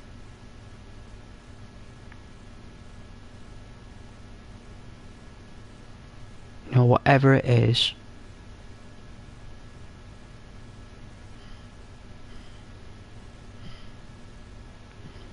It's like, take it easy. You don't have to take it out on the channel. The channel's here to entertain you. To help. To spook you out as well with creepy games, you know. Weird games. It's taking me back to this room, isn't it, Frey? We all know it's going to take me back to that room with that monster in it. No matter where I go, Frey, it's going to be that monster. And we both know it. And I've got to get past that monster. I've got to face the demon. I've got to face my inner monster. And you've got to run from it. You've got to run from it. And you've got to outwit the monster. That's what I've got to do. I know that's what I've got to do. And I know it's going to take me right back to that room no matter where I go. No matter what direction I take. It's just going to take me back to that room. And I'm not going to be able to get past unless I get past that monster. There's the ink wall again. It just doesn't matter where I go. It just takes me back to... Oh...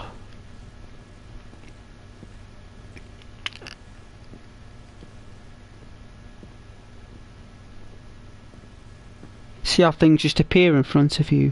They just appear. It's not as if they're already there. Things can just change in front of you. It's bizarre.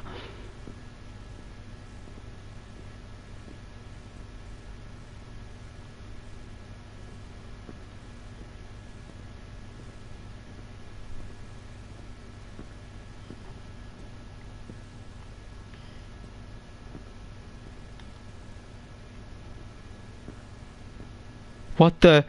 Freya? It...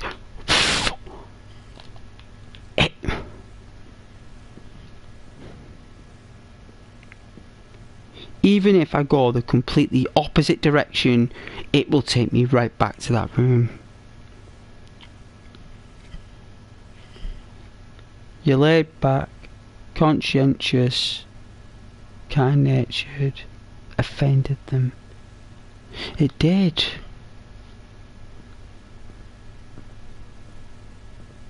Yes.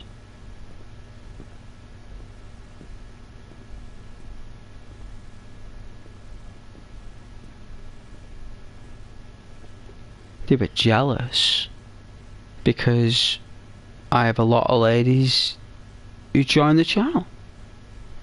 Because ladies don't want to speak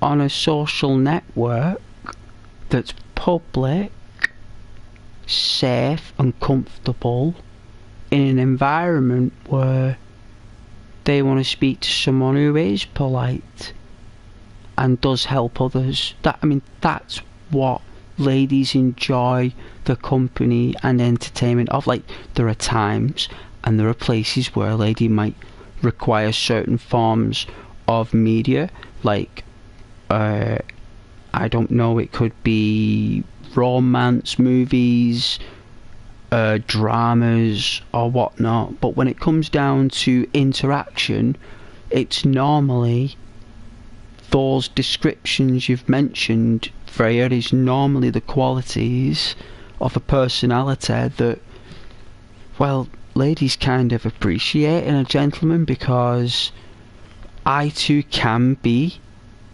like that player.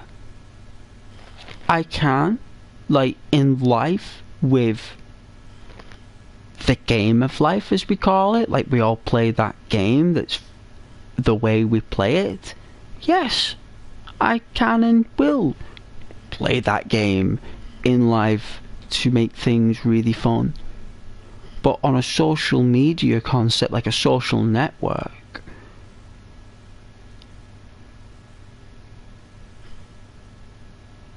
you know, female audiences are, you know, they appreciate a confident individual who isn't arrogant, who doesn't disrespect, and does stand up for himself and his viewers. You know, they do get bored. You know what they do? They go away. And what they do is they come back when they're not bored. And that's the channel. They don't get angry with me because they're bored of the channel. The lady viewers don't get angry with me. They don't call me names or say that my channel's rubbish anymore. They just say, you know what, I'm bored of this channel, I'm just not going to watch it for a few weeks, and one day I might want to watch it again. And you know what? That's what happens. You know, I'm basically not needy of them as viewers. The trolls thought that I'd keep them on, you see, because they were all the viewers. They were like 8, 9, 10 people. They were just getting more and more trolls. They were housing more and more. I wasn't going to allow it. The comments were getting a bit weird. So, do you remember we had that guy that wouldn't stop talking about goth girl Arthur Morgan and goth girl Ghosty? Like, there must have been about 400 comments of goth girl Ghosty. It was funny though, I will admit, he was pretty funny. But it was annoying, the chat. Like, people were getting annoyed by the trolls were getting annoyed by a more advanced troll. So the trolls that were currently there, Freya, the trolls that were already there trolling the channel, another alpha troll came in and took over the other trolls by being like a Don troll. Like, hey, wise guy, I'm the troll around here, yeah, goth girl Ghosty, you know? Like, go on, beat it. You know, do you remember all the trolls were like, he's calling me names, Ghosty. And he was like, this like other trolls, like, bleh. And I was like, whoa, this other troll's taking over the trolls. It was pretty funny, actually. That's why I kept him on for about a week or so, because I knew that the other trolls would get trolled out. Because the only way to defeat a troll is to get another troll in, and that troll takes out the other trolls, but then you got to get rid of that troll. But, you know, I didn't mind me, you know. I didn't mind in the end, but it did get a lot of comments were the same stuff. It was distracting my gameplay. So he would have left anyway after a week or so. I couldn't see that person still being here. People who stay here for a while, you can tell. You can tell.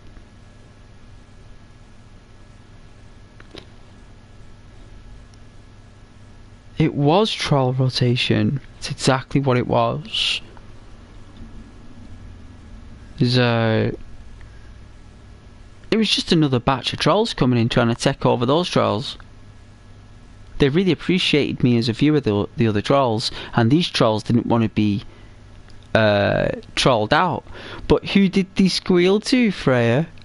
Who did they squeal to sort it out? Me? That too. Me.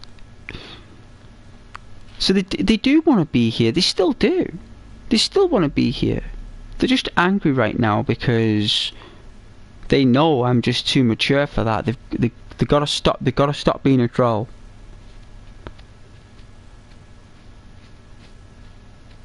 I think, you know what it was?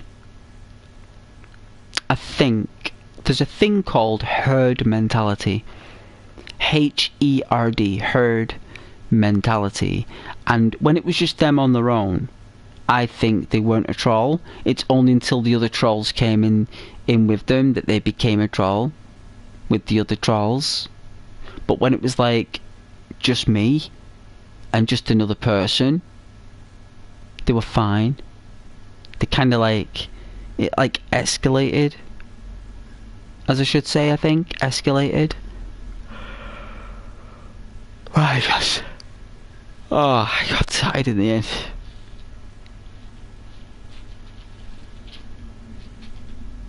Like when me and Tool removed them though, they were still coming in with reserved backup profiles. Like they wanted to make sure that they could say as much awful stuff as they could. Like they had to get it out of their brain. They were so seething, Tara. Freya, they were seething. They were so angry at my awesomeness. They were so jealous of my awesomeness that they just got so angry. Because they know that I'm a good looking guy. They know that I'm an awesome guy.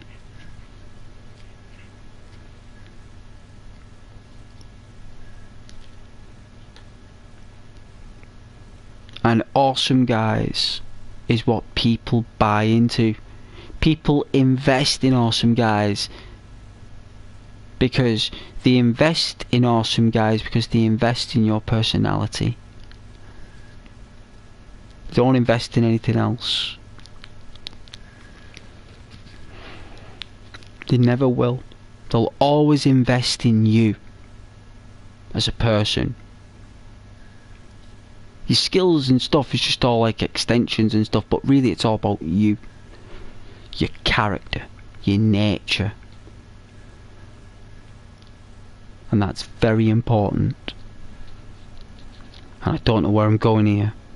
I don't know whether to go down the path that's a void, the one to the left that's another void, or the one to the right that's where we came from and that's got a monster in there.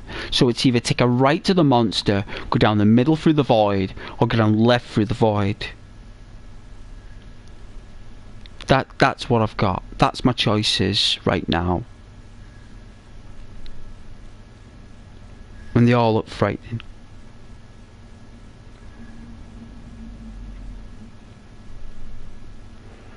But I know though, Freya, that you appreciated the chat though. It would have been my fault that, to allow the individuals to try and play games like that. Their plan didn't work out. It didn't fully come. That's why they told me what they did, because I think what they thought, Freya, is that YouTube would ban my channel, because that is an illegal action on the, that's a policy breaker, that. And you know what, Fred, I didn't do a thing. And that's where they get you. But I think YouTube know that I care about the channel so much that they knew that I would never do anything like that. And they were viewers. They were. Because they're all there on my analytics. It tells me where they came from. It's YouTube. Like the views after it was streamed, Freya, those views you see on my channel, if you look at those live channels now, did you know that those views that are counted is how many people watched it after I streamed, Freya? Not while I was streaming, that's after. When I get those spikes coming in, Freya, or people watching, that's called real-time viewers. They're not included, Freya, in your views. That's after I've streamed. So even if they do say it was whatever, it doesn't matter, because the views are afterwards anyway. So the Skyrim one I did that got nearly 2,000 views, Freya, they happened after I streamed it, not while I was streaming.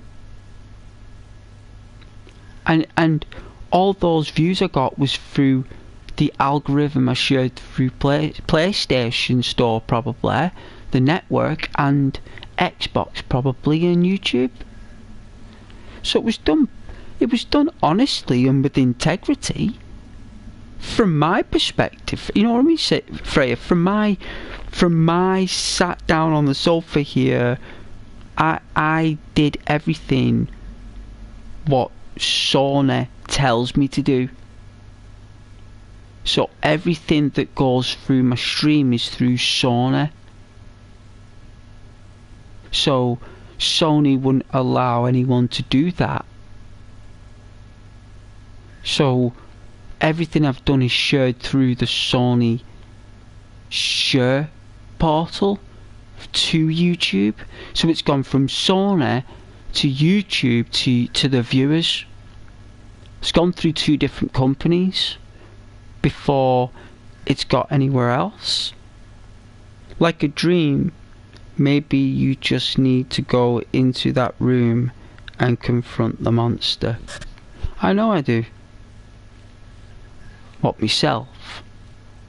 Myself? Well, that's who the monsters are in our dreams, unfortunately.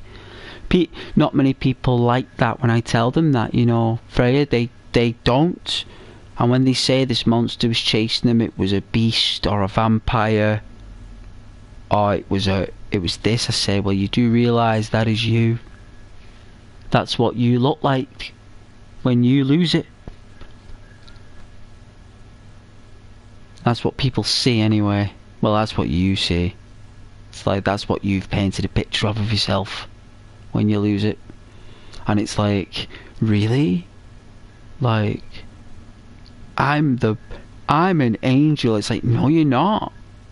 No, you're not. No one likes an angel. Angels belong in the Bible. You become an angel. You don't be one. You become one. In the hands of God. You know, you're a human. And you're all for yourself. And it's only over time you learn to give to others, to receive from others. You got to go through the stresses and the woes, the highs and the lows, to find out who you really are. You know, you need those demons in those rooms, because those monsters, because we're mortal. And there's a defense mechanism inside all of us. There is a monster. You know, fight, flight, or freeze. We do one of the 3. Your grandmother appeared to you as an angel in a dream once. Oh yeah. She become one, right? Servant of God. Helping the spirits fall in love again.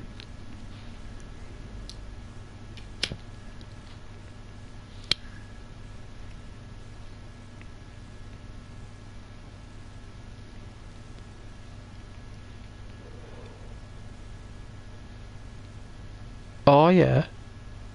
Well,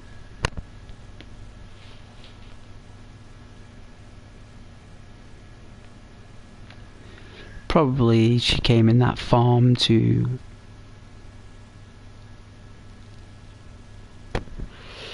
I think it resembles hope, that, you know. I think she gave you hope. By the sounds of it, your grandmother, she gave you a lot of hope. She probably helped you keep going. You know, helped you believe in yourself. You know, the old school matriarchs, they were very good at that. They always had something good to say. They're very good at encouraging us. And she will come to you in a symbolic form. She will. Because she was a symbol to you. All the matriarchs are. They're all symbols to us, Freya. We look up to them. Even I've looked up to women. And I'm one of those stubborn males at times, believe me. But even I in my life have looked up to to family ladies when I was younger. You know, a lot younger, growing up. You know, they didn't really need to give me much guidance when I became a man. But when I was growing up, it was nice to have them around, especially with friends, and when I was getting manipulated. They would definitely help me with that. They wouldn't let it keep happening, and they could spot it when I went out with a girl that was disloyal. They could see right through her. They'd say to me, they'd be like, "Ghost, she's not worth keeping, that one. She's not." She's like, "I know her mother." I was like, "Eh?" "I do. I know her mother. I know what she did." I was like, whoa. Like that, they just tell you straight, Freya. They tell you straight, and they don't care what you think. Wow. A lake?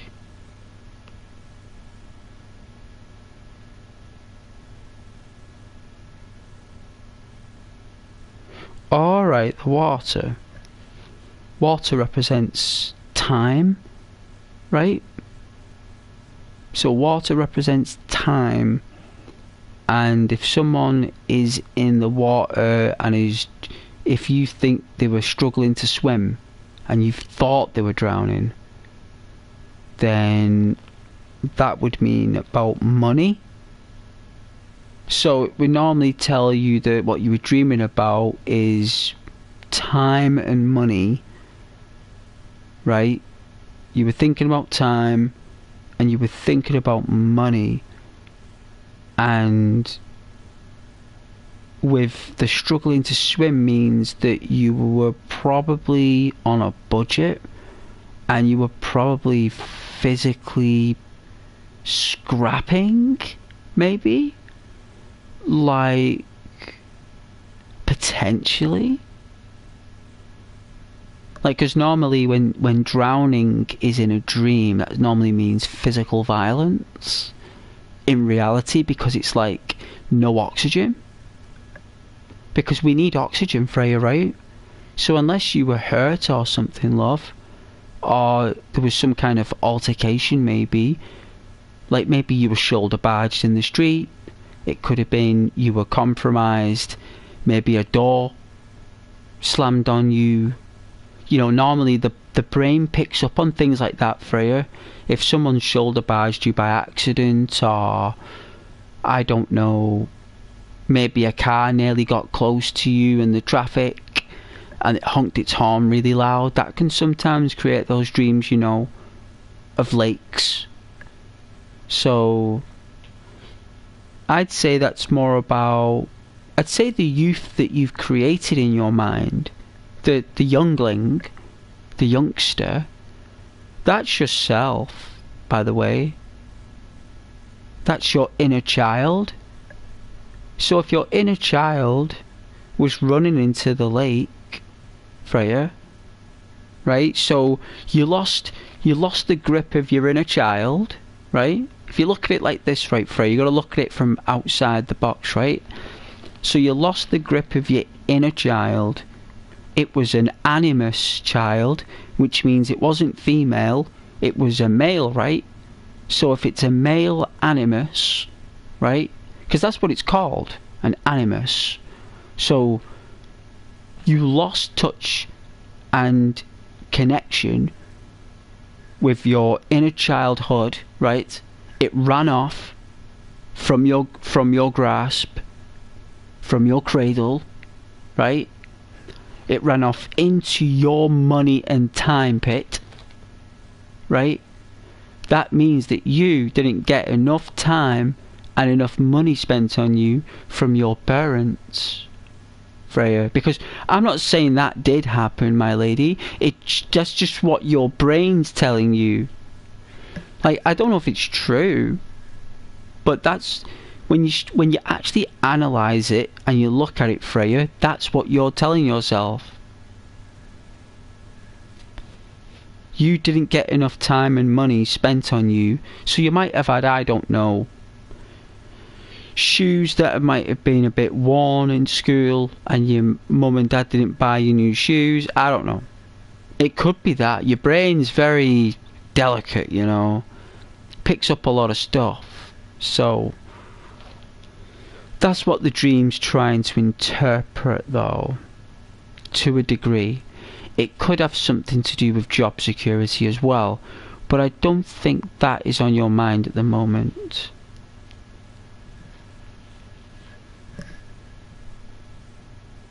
Oh yeah, accurate. A little bit. Yeah. Well, it would be, wouldn't it? Because it just meant when you were growing up, maybe someone got more money than you at birthdays and Christmases. Don't worry, it happened to me as well. My older brother got presents on my birthday and stuff. It was insane. I didn't understand life at the time, but yeah, you could say that it's happened to me as well. I've had those thoughts when I was little, even when I'm growing up as well, and as an adult.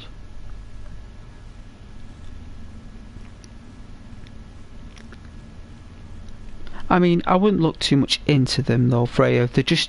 It's your alarm bells. You're gonna treat your little one fairly. You're gonna treat your children, each one, with the equal amount of time and money. That dream was from when you were struggling to find a job, hence why I said about job security. Like, I've done the research, Freya, believe me, I'm not lying to you. It's pure fortune telling. It's like entertainment and fun. I have done jobs in this, Freya. I've had people pay me for this. Like, you know, like to give people their readings on the telephone and stuff. Like this is how that business works, right? So if you work on the telephones and, you know, those people who pay about, I don't know, £6, like, for like 5 minutes, or £2 a minute, right? So you only get paid for the call if they complete the full duration of the call. So if they hang up at like 2 minutes 59 seconds and they don't leave it at 3 minutes, you don't get paid for that call. You don't get paid for that bonus commission for that call. So you basically, if you fulfilled a full call of 3 minutes, you got paid an extra like £3 on that call. So if you took, like, I don't know, if I went proper heavy and was like, right, I'll take, if I can do 3 minute calls and complete the 3 minutes, right, so that would be what I'd be doing, like, in 4 calls, it'd be like 12 quid. So every 8 calls it's like 24 quid, and every 16 calls it's like 48 quid. So if I do 16 calls, I get 50 quid. That's how you look at it. So you get paid, and then you get paid additionally for the 16 calls if you complete the 3 minutes. And what was happening was, Freya, customers cottoned onto this, you know, with other people, and hung up at like 3 seconds before. So you'd have to let it run the full 3 minutes. You've got to let the call drop, basically. So the way it works, that business, Freya, you've got to keep talking and the people are still listening to you, but it drops. So then what they do is they phone back and they push for you again. And they say, oh, it's me, George. Do you remember we were talking about like this and that? Can we pick up where we left off? You know, that's what they want you to do. That's what makes you good at your job, right? Like, that's the business, right? So what I would do is that at 10 seconds before the end of the call, right? This is what I do, right? This is what I do. I'd be like, I'd say to them, you know, I'd be thanking them for calling, and I'd say thank you for using my skill today as a fortune teller. my medium skills are also and they say, whoa, you're a medium as well, right? This is what they do. They go, whoa, hang on a minute, you're a medium, and then it go beep, and the call would cut off like that. So then they'd be going, whoa, this guy's a medium, right? So they'd be like, oh, hold on a minute, hang on a minute. This guy's a medium, so sometimes I do it a bit earlier. So sometimes a bit cheeky, and I take a risk, and it'd be like 22 seconds before the end of the call, and I'd mention it then. I normally did it the last 10 seconds, because I wanted to spark their interest again. So I used to, like, if I did it like 30 seconds or 22 seconds, I'd say, thank you for using my skill today.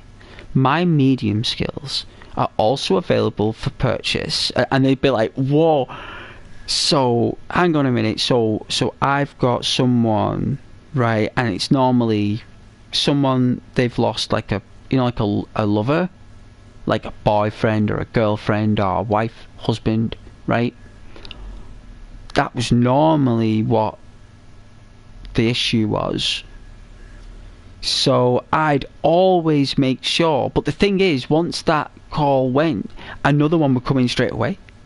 So if they wanted to speak to me, they'd have to wait in a queue, which cost money, and they're not going to wait like 25 minutes. For me, it would cost like what, for like £2 a minute. It's going to cost them an additional, like, that's how they get you. Hence why I did it. It's when they stopped paying you the £3 on the call, I stopped doing it for you. One day they just said they're stopping doing the £3 thingies. And I left a week later.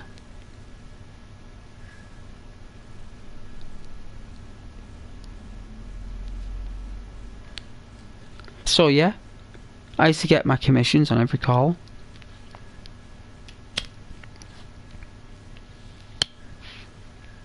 Because I'd tell them I was a medium. Which I did do for a little bit, but it's very draining. It's very draining, and I don't do that. Don't do it anymore.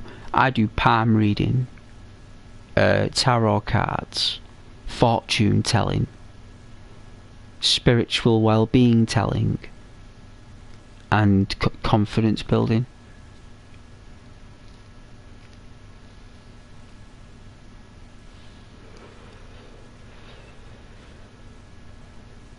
It's you can't side hustle with people's souls, Freya. You can't. That's people's money and spirits. That different if it's arts and crafts. That's different. But when it's people's fortunes and tellings and people's emotions, that's something I've got to be doing like as a job. That's something I do as a job, you know, like all time.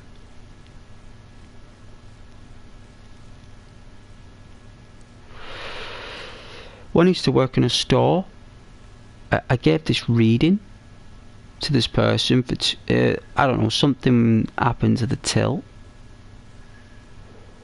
and it had to be rebooted. And I remember I said, oh, interesting palm there. You've got the W on your palm. She's like, what do you mean I've got a W? I was like, you got a W on your palm. You got a W. And she looked. She says, what do you mean? I said, well, look at it. Look at the lines. I said, look harder. Look at it deeper. Just look at your palm a minute. She's looking. She's like, oh, why? Yeah. I said, it's a W. The headline and the love line and the lifeline connect in the letter W. That's very rare. And then I did this reading. The next thing is Freya, right? It must have been about 40 minutes later. This car pulled up. These ladies come out like, you know them ladies with the beads and the brooches. You know, they wear like the brooches and they smell perfume like they're wearing pot puree or something. like, you know, with the purple hair and stuff and the curlers in, like, these women, like, come in, and they were, that woman I did the reading for was one of their daughters, and they run a spiritual, like event, like I don't know, tables with palm reading and spiritual stuff. And like, they came in and offered me, like, it must have been like a weekend worth of like work of like Friday to the Sunday of doing like this palm reading and stuff. And I couldn't do it at the time because I had other obligations. You know, my mother was unwell and stuff, so I had other responsibilities. I couldn't just ditch my mum like that, even though my mum told me to go.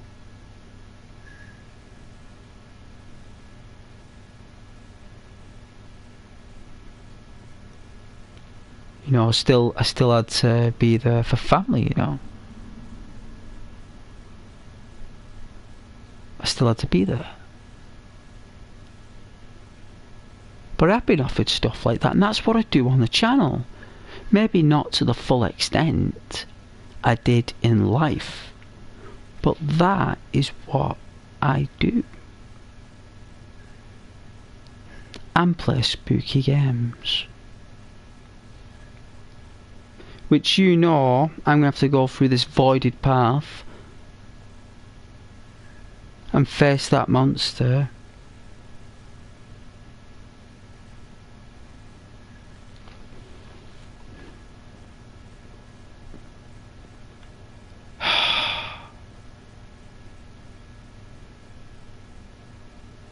Isn't it called luminal spaces? Is that what it's called? Luminal? Or is it liminal? It's either liminal or luminal.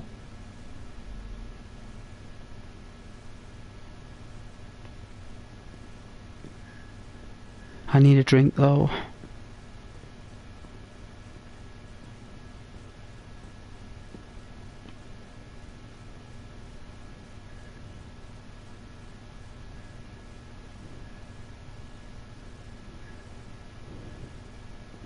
You want to see the monster? It just looks like a gangly, tall, pencil sketched void monster.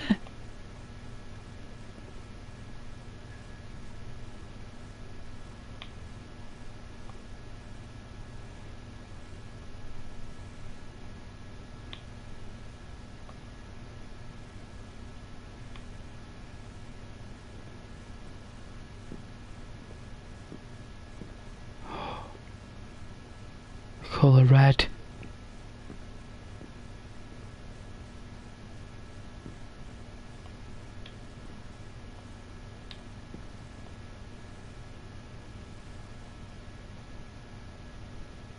The room's changed around. What? The room... What? The room's changed around.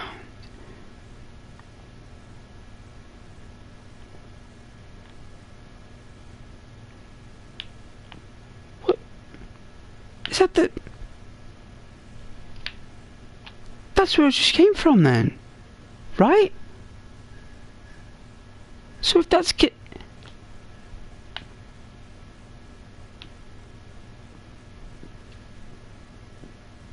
so I've been going in a circle.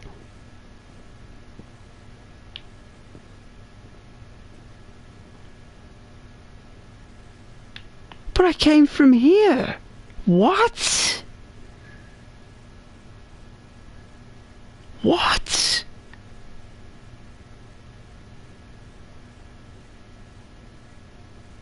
Who made this game?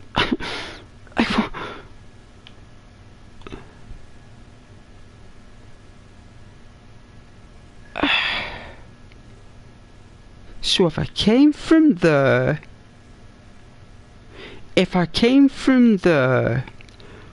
and I was down there, I...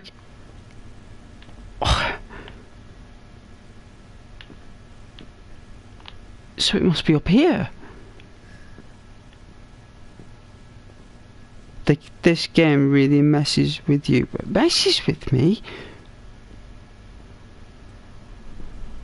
Well, I thought I was a little bit clever at least. Like, that's the same room then. That's just one big room that's in the beginning then. I've been going around in circles. So...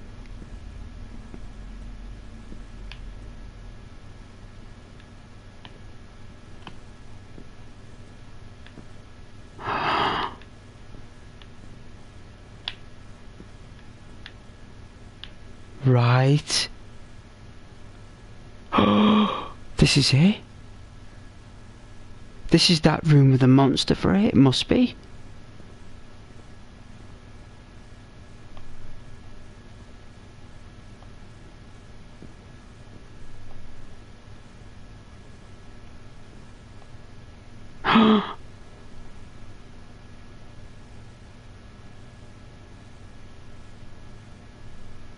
It just looks like a what's its name? Like what's it called? Shadow Man. The guy in the woods.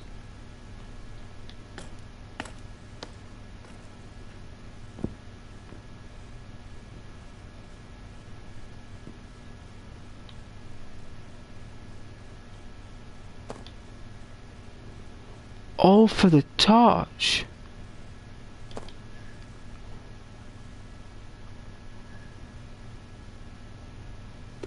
It does look like him, but it's more like a very low quality figure. It looks like Freya, very low quality. It doesn't look like it's a high visual quality thing. It looks very low quality, and it looks like a screaming, growling monster.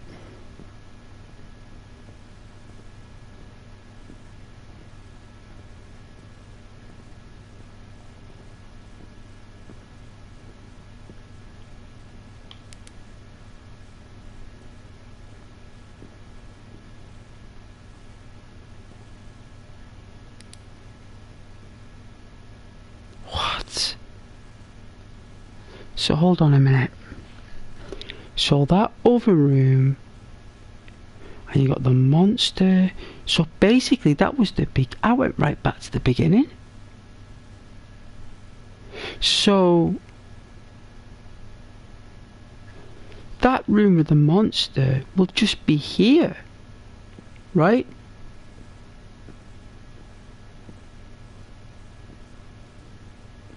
It's like next door. It's like right here apparently, from the dimension we're in. Like it should be. So that means here should be like a corridor that leads to it again. Like apparently. So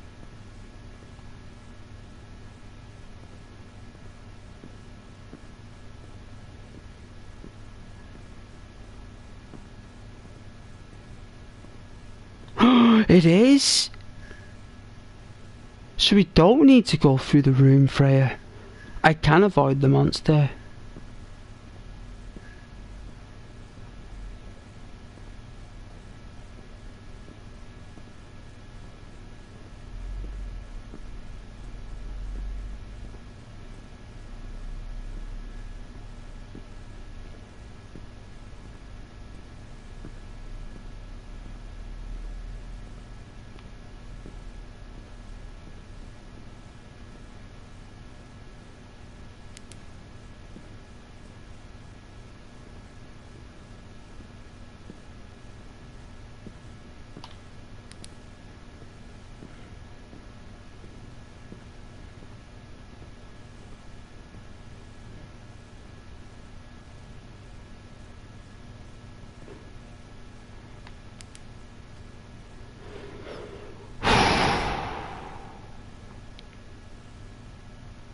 Oh, you can sleep sound with me too. We don't have to face that much. I tell you, it'll make some growly sounds.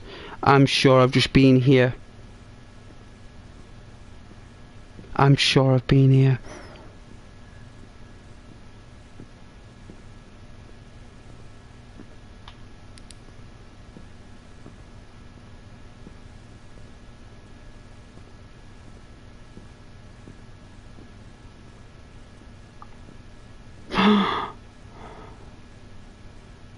me back to the beginning? What? Oh.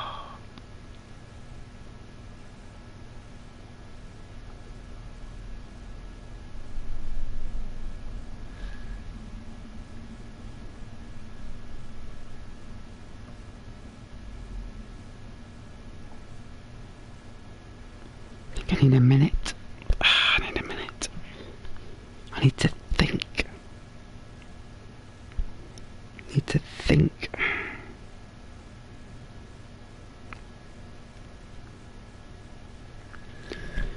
Let's have a minute. Just turn down the heat.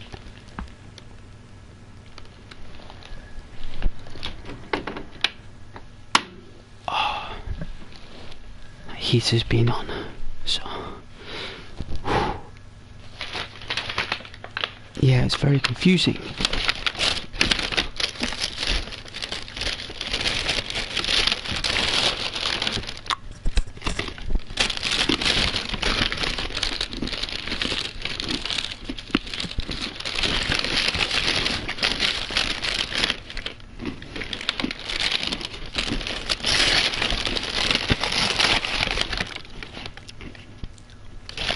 That's a sugaring donut down there.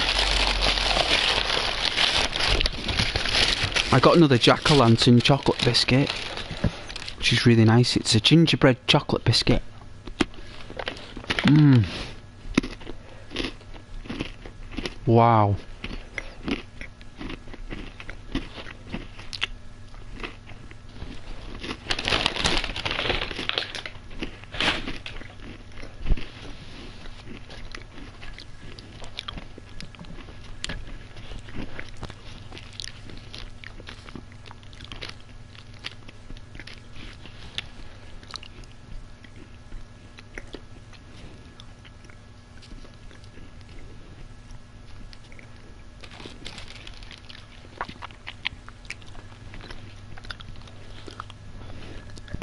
What do you think of the game, Freya?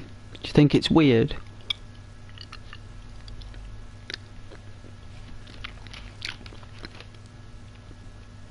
You carved a scurry face into a pumpkin earlier. Nice. Good. Get into the spirit. I'm in work tomorrow.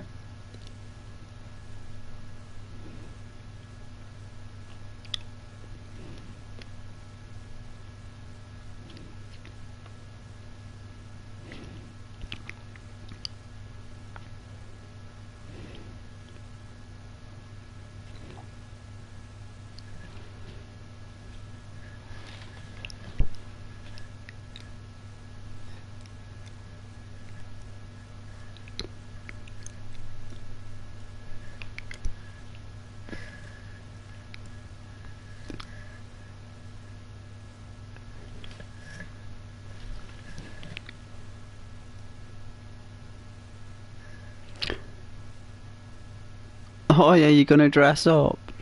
Nice. What you going as? Someone told me they're going as like a zombie nurse or something. I think that was Savannah.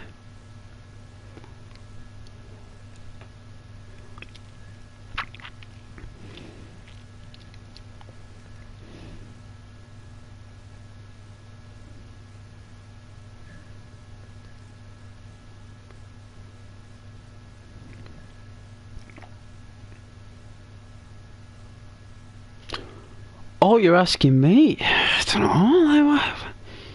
I mean, yeah. I mean, if you want me to for the stream, yeah. I mean, you won't be able to see me, but I'll wear it. I mean, I could wear my sombrero, get out my Mexico mustache. You know, get gringo. You know, like get the old wax on the old whiskers. Wask the old whiskers. Get like a little beard going on, like grow out a little bit of beard, like, you know what I mean? Just like dust it off with like some black dirt, like just get a bit rough and ready. Put on like a holster with like a fake gun or something. Put on a long jacket. walking to work there, like, with my hair down, not in a ponytail with long hair. I look like a proper outlaw. They won't even know who I am. It's like, who is this guy? You know, they have no idea who I am.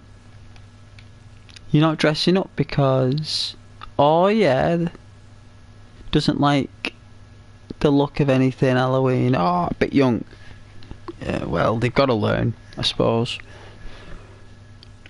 Takes a while, though. It took me a while to get used to Halloween. Took me a while. I remember my mum and dad and brothers would watch some really weird stuff, and I think Halloween was really nice time of year. I've always seen Halloween as like Christmas. It's like another form of Christmas. Like, but everyone knows there's no monsters. like everybody knows there's no monsters and there's no ghosts to catch. But like, we all celebrate scary moments. We all appreciate it. The spooky element of life, you know, just as a whole. Where at Christmas, it's the mystery of Father Christmas, where we all believed in him. Where if you've watched that film, the Polar Express, that's all about a grown-up still believing in Father Christmas. That's what it's about. Like, no one knows that about the Polar Express. It's like, yeah, it's about a guy who still believes in Father Christmas. He got a job on the Polar Express because he believes in him. He got a job there. It's a different universe, isn't it? Those kids just got placed in a different universe.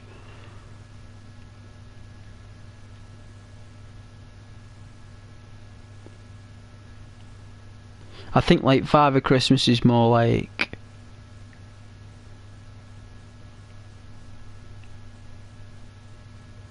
you know, for things that money can't buy. You know, like you know, you wish for stuff off Father Christmas, don't you, that you know money can't buy. It's something that's there. It's given to you by life.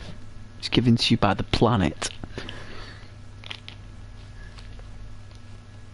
And if some person is being asked and is worshipped by many, then he's practically a god. Like, if Father Christmas was a character, he'd be a god. Like, people worship him, they all believe in him for a certain amount of time, don't they? It's like the first part of your life, you believe in him for like nearly a decade. Like that stuff doesn't go unheard in the universe, you know what I mean? It's kind of unique, you know what I'm saying?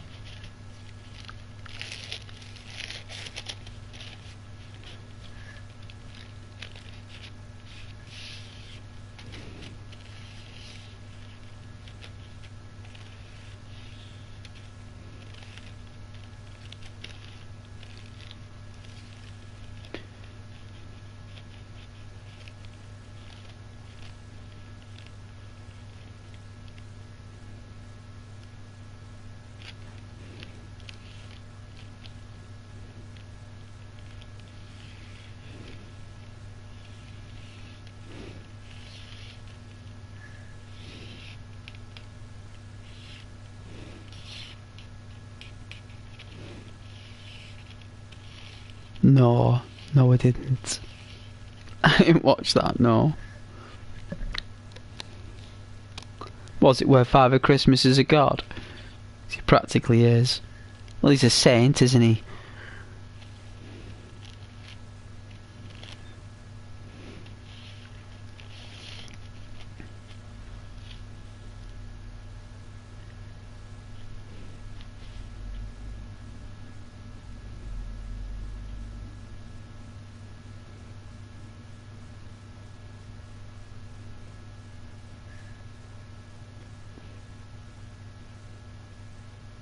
Probably for the best, was it?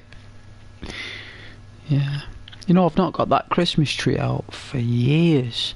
I've not had a Christmas tree up for years. I might put one up this year, you know.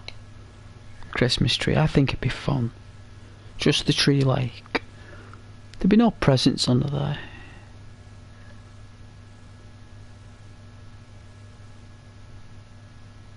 Oh yeah, he tries to take all the presents away at Christmas.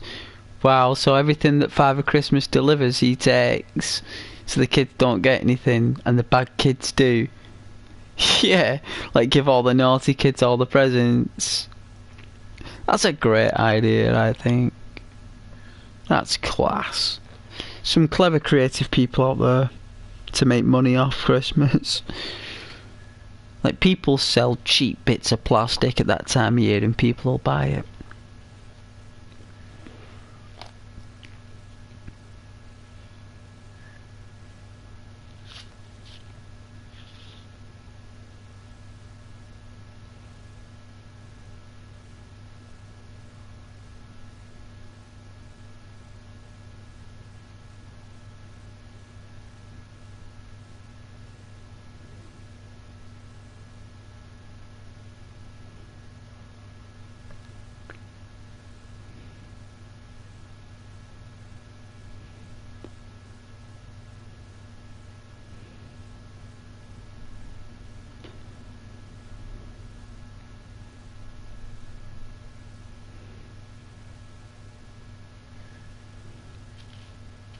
No music on this game. At all, not one bit of music, man. Not one bit. Where are those smokes? Oh,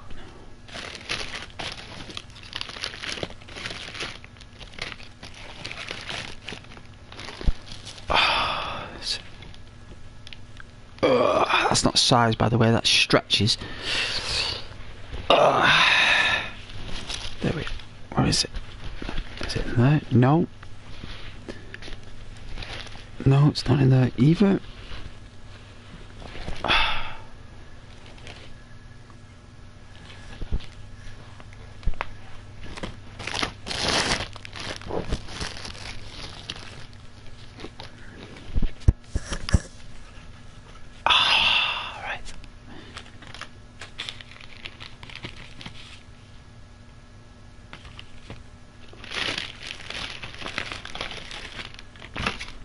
I had a full pack of bounties to the day.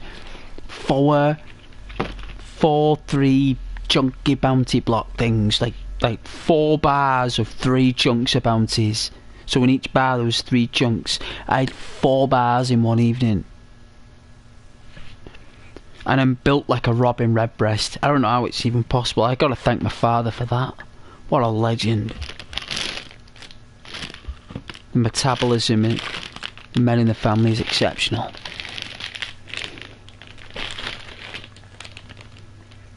Be better if I went to the gym though. Only take me 3 months.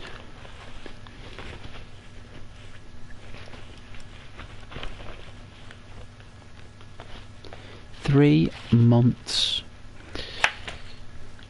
Bench pressing. Get on the weights there. Just go to the gym like 4 days a week. I'd be built like a absolute brick. Like, I might not be as big as a brick, but I'll be built like one. Like, that would be with an over excess amount of chicken. Rice. Lots of rice, chicken.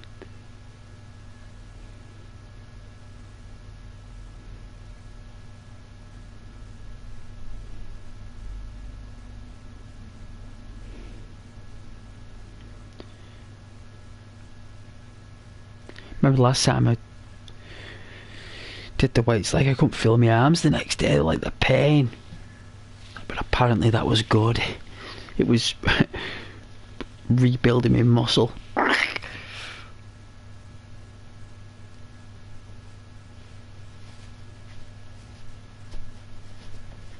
think tofu's good as well for as a diet, like. Tofu's pretty good. One thing is with tofu, it's very expensive. I think it's really cheap in Japan. I'd love go to Japan, me. I want to go to Japan.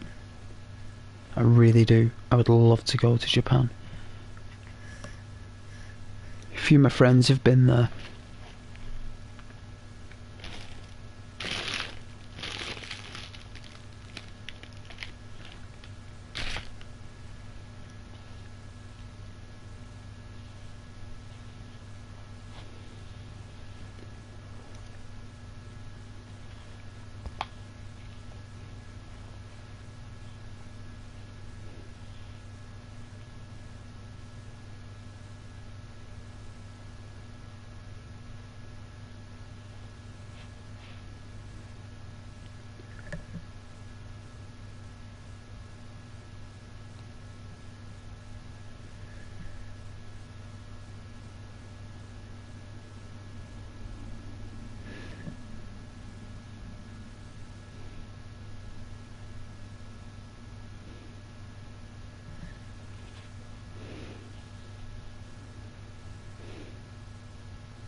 I'll have to get a drink shortly.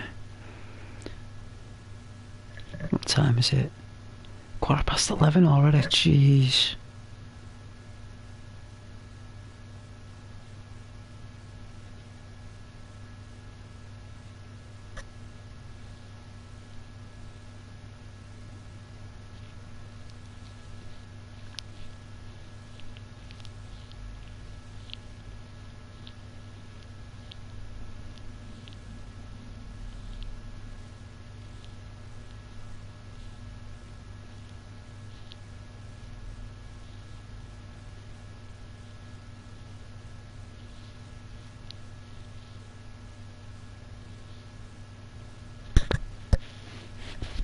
Oh.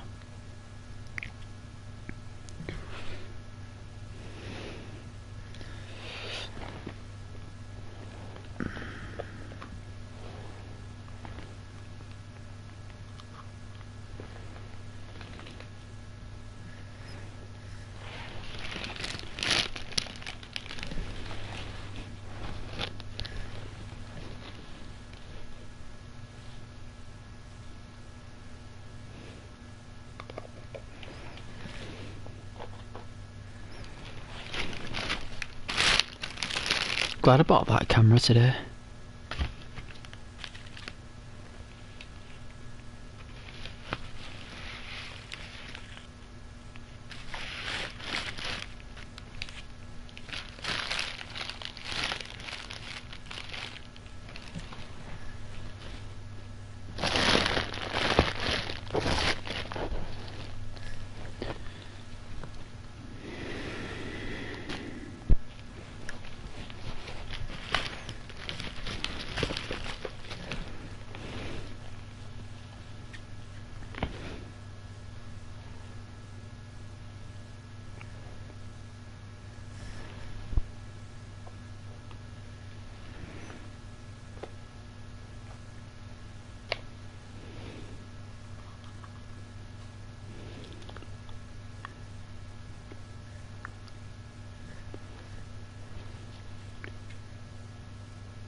Don't know how you can just watch a straight screen there, Freya.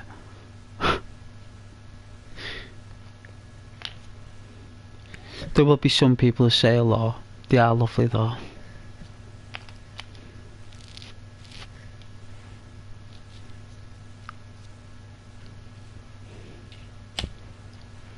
Halloween's always been quiet anyway, Freya. My best time on the channel is between June and August. Right, June and August. After that, it just slows down. that has only happened though. That like people on channel talking all that only just started round about like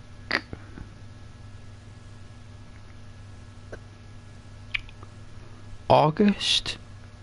It's when I'd say yes, definitely August.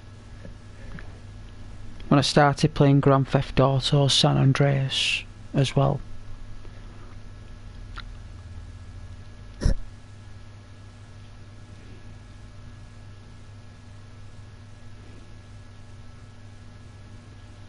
So that did very well for some reason.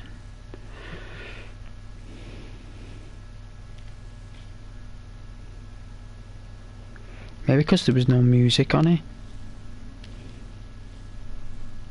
You're not allowed to play that music on Grand Theft Auto, you know. You're not allowed to do it.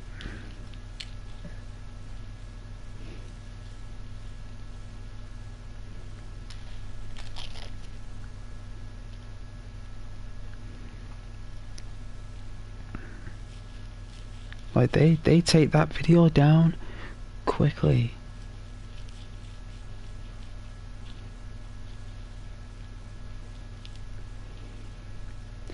I think the only video I've ever had any concerns about was Batman. It was Batman, and it had something to do with Frank Sinatra. And I was like, I'm very sorry, I'll just delete the video. So it wasn't anything special anyway, so I just deleted it.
I've been going in circles in this game.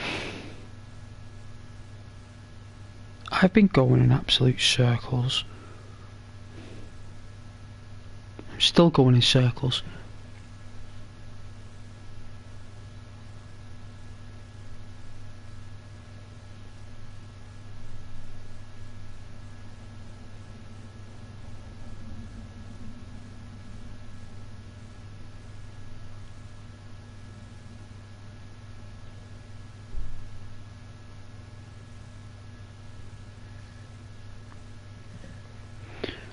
Alright, so I've had a Subway sandwich as well. It was delicious. It was a meatball sandwich. Absolute beast.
Well, I hope you're doing all well. I think you fell asleep.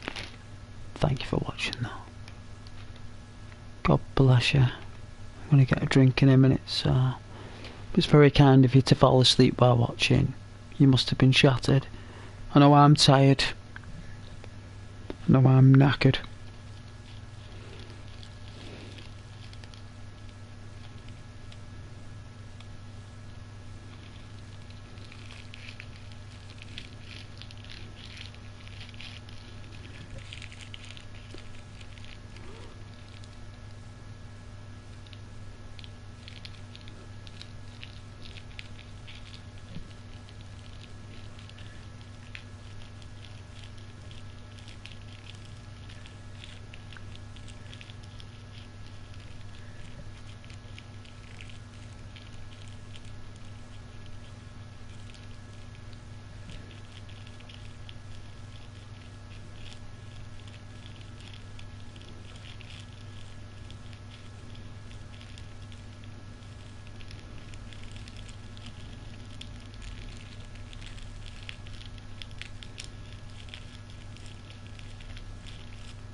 Enjoy.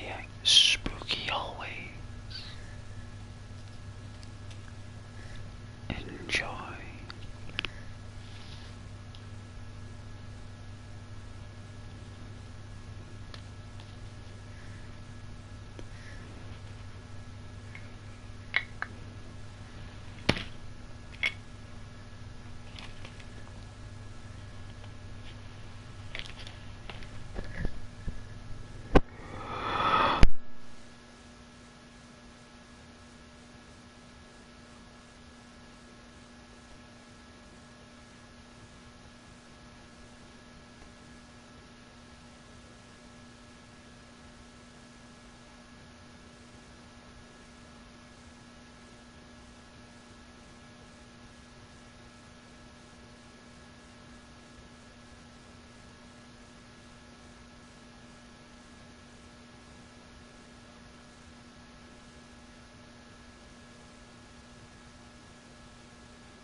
leave that heating on too long and it gets too warm. You turn it off, it gets too cold. And it's on the lowest setting, right? So it's the lowest possible heat, right? If you turn it on and it goes on, it gets too warm. But yet there's no in between off and that setting. Like, there's no value in between it. So it's either off or that. And it's just because it's not that cold yet.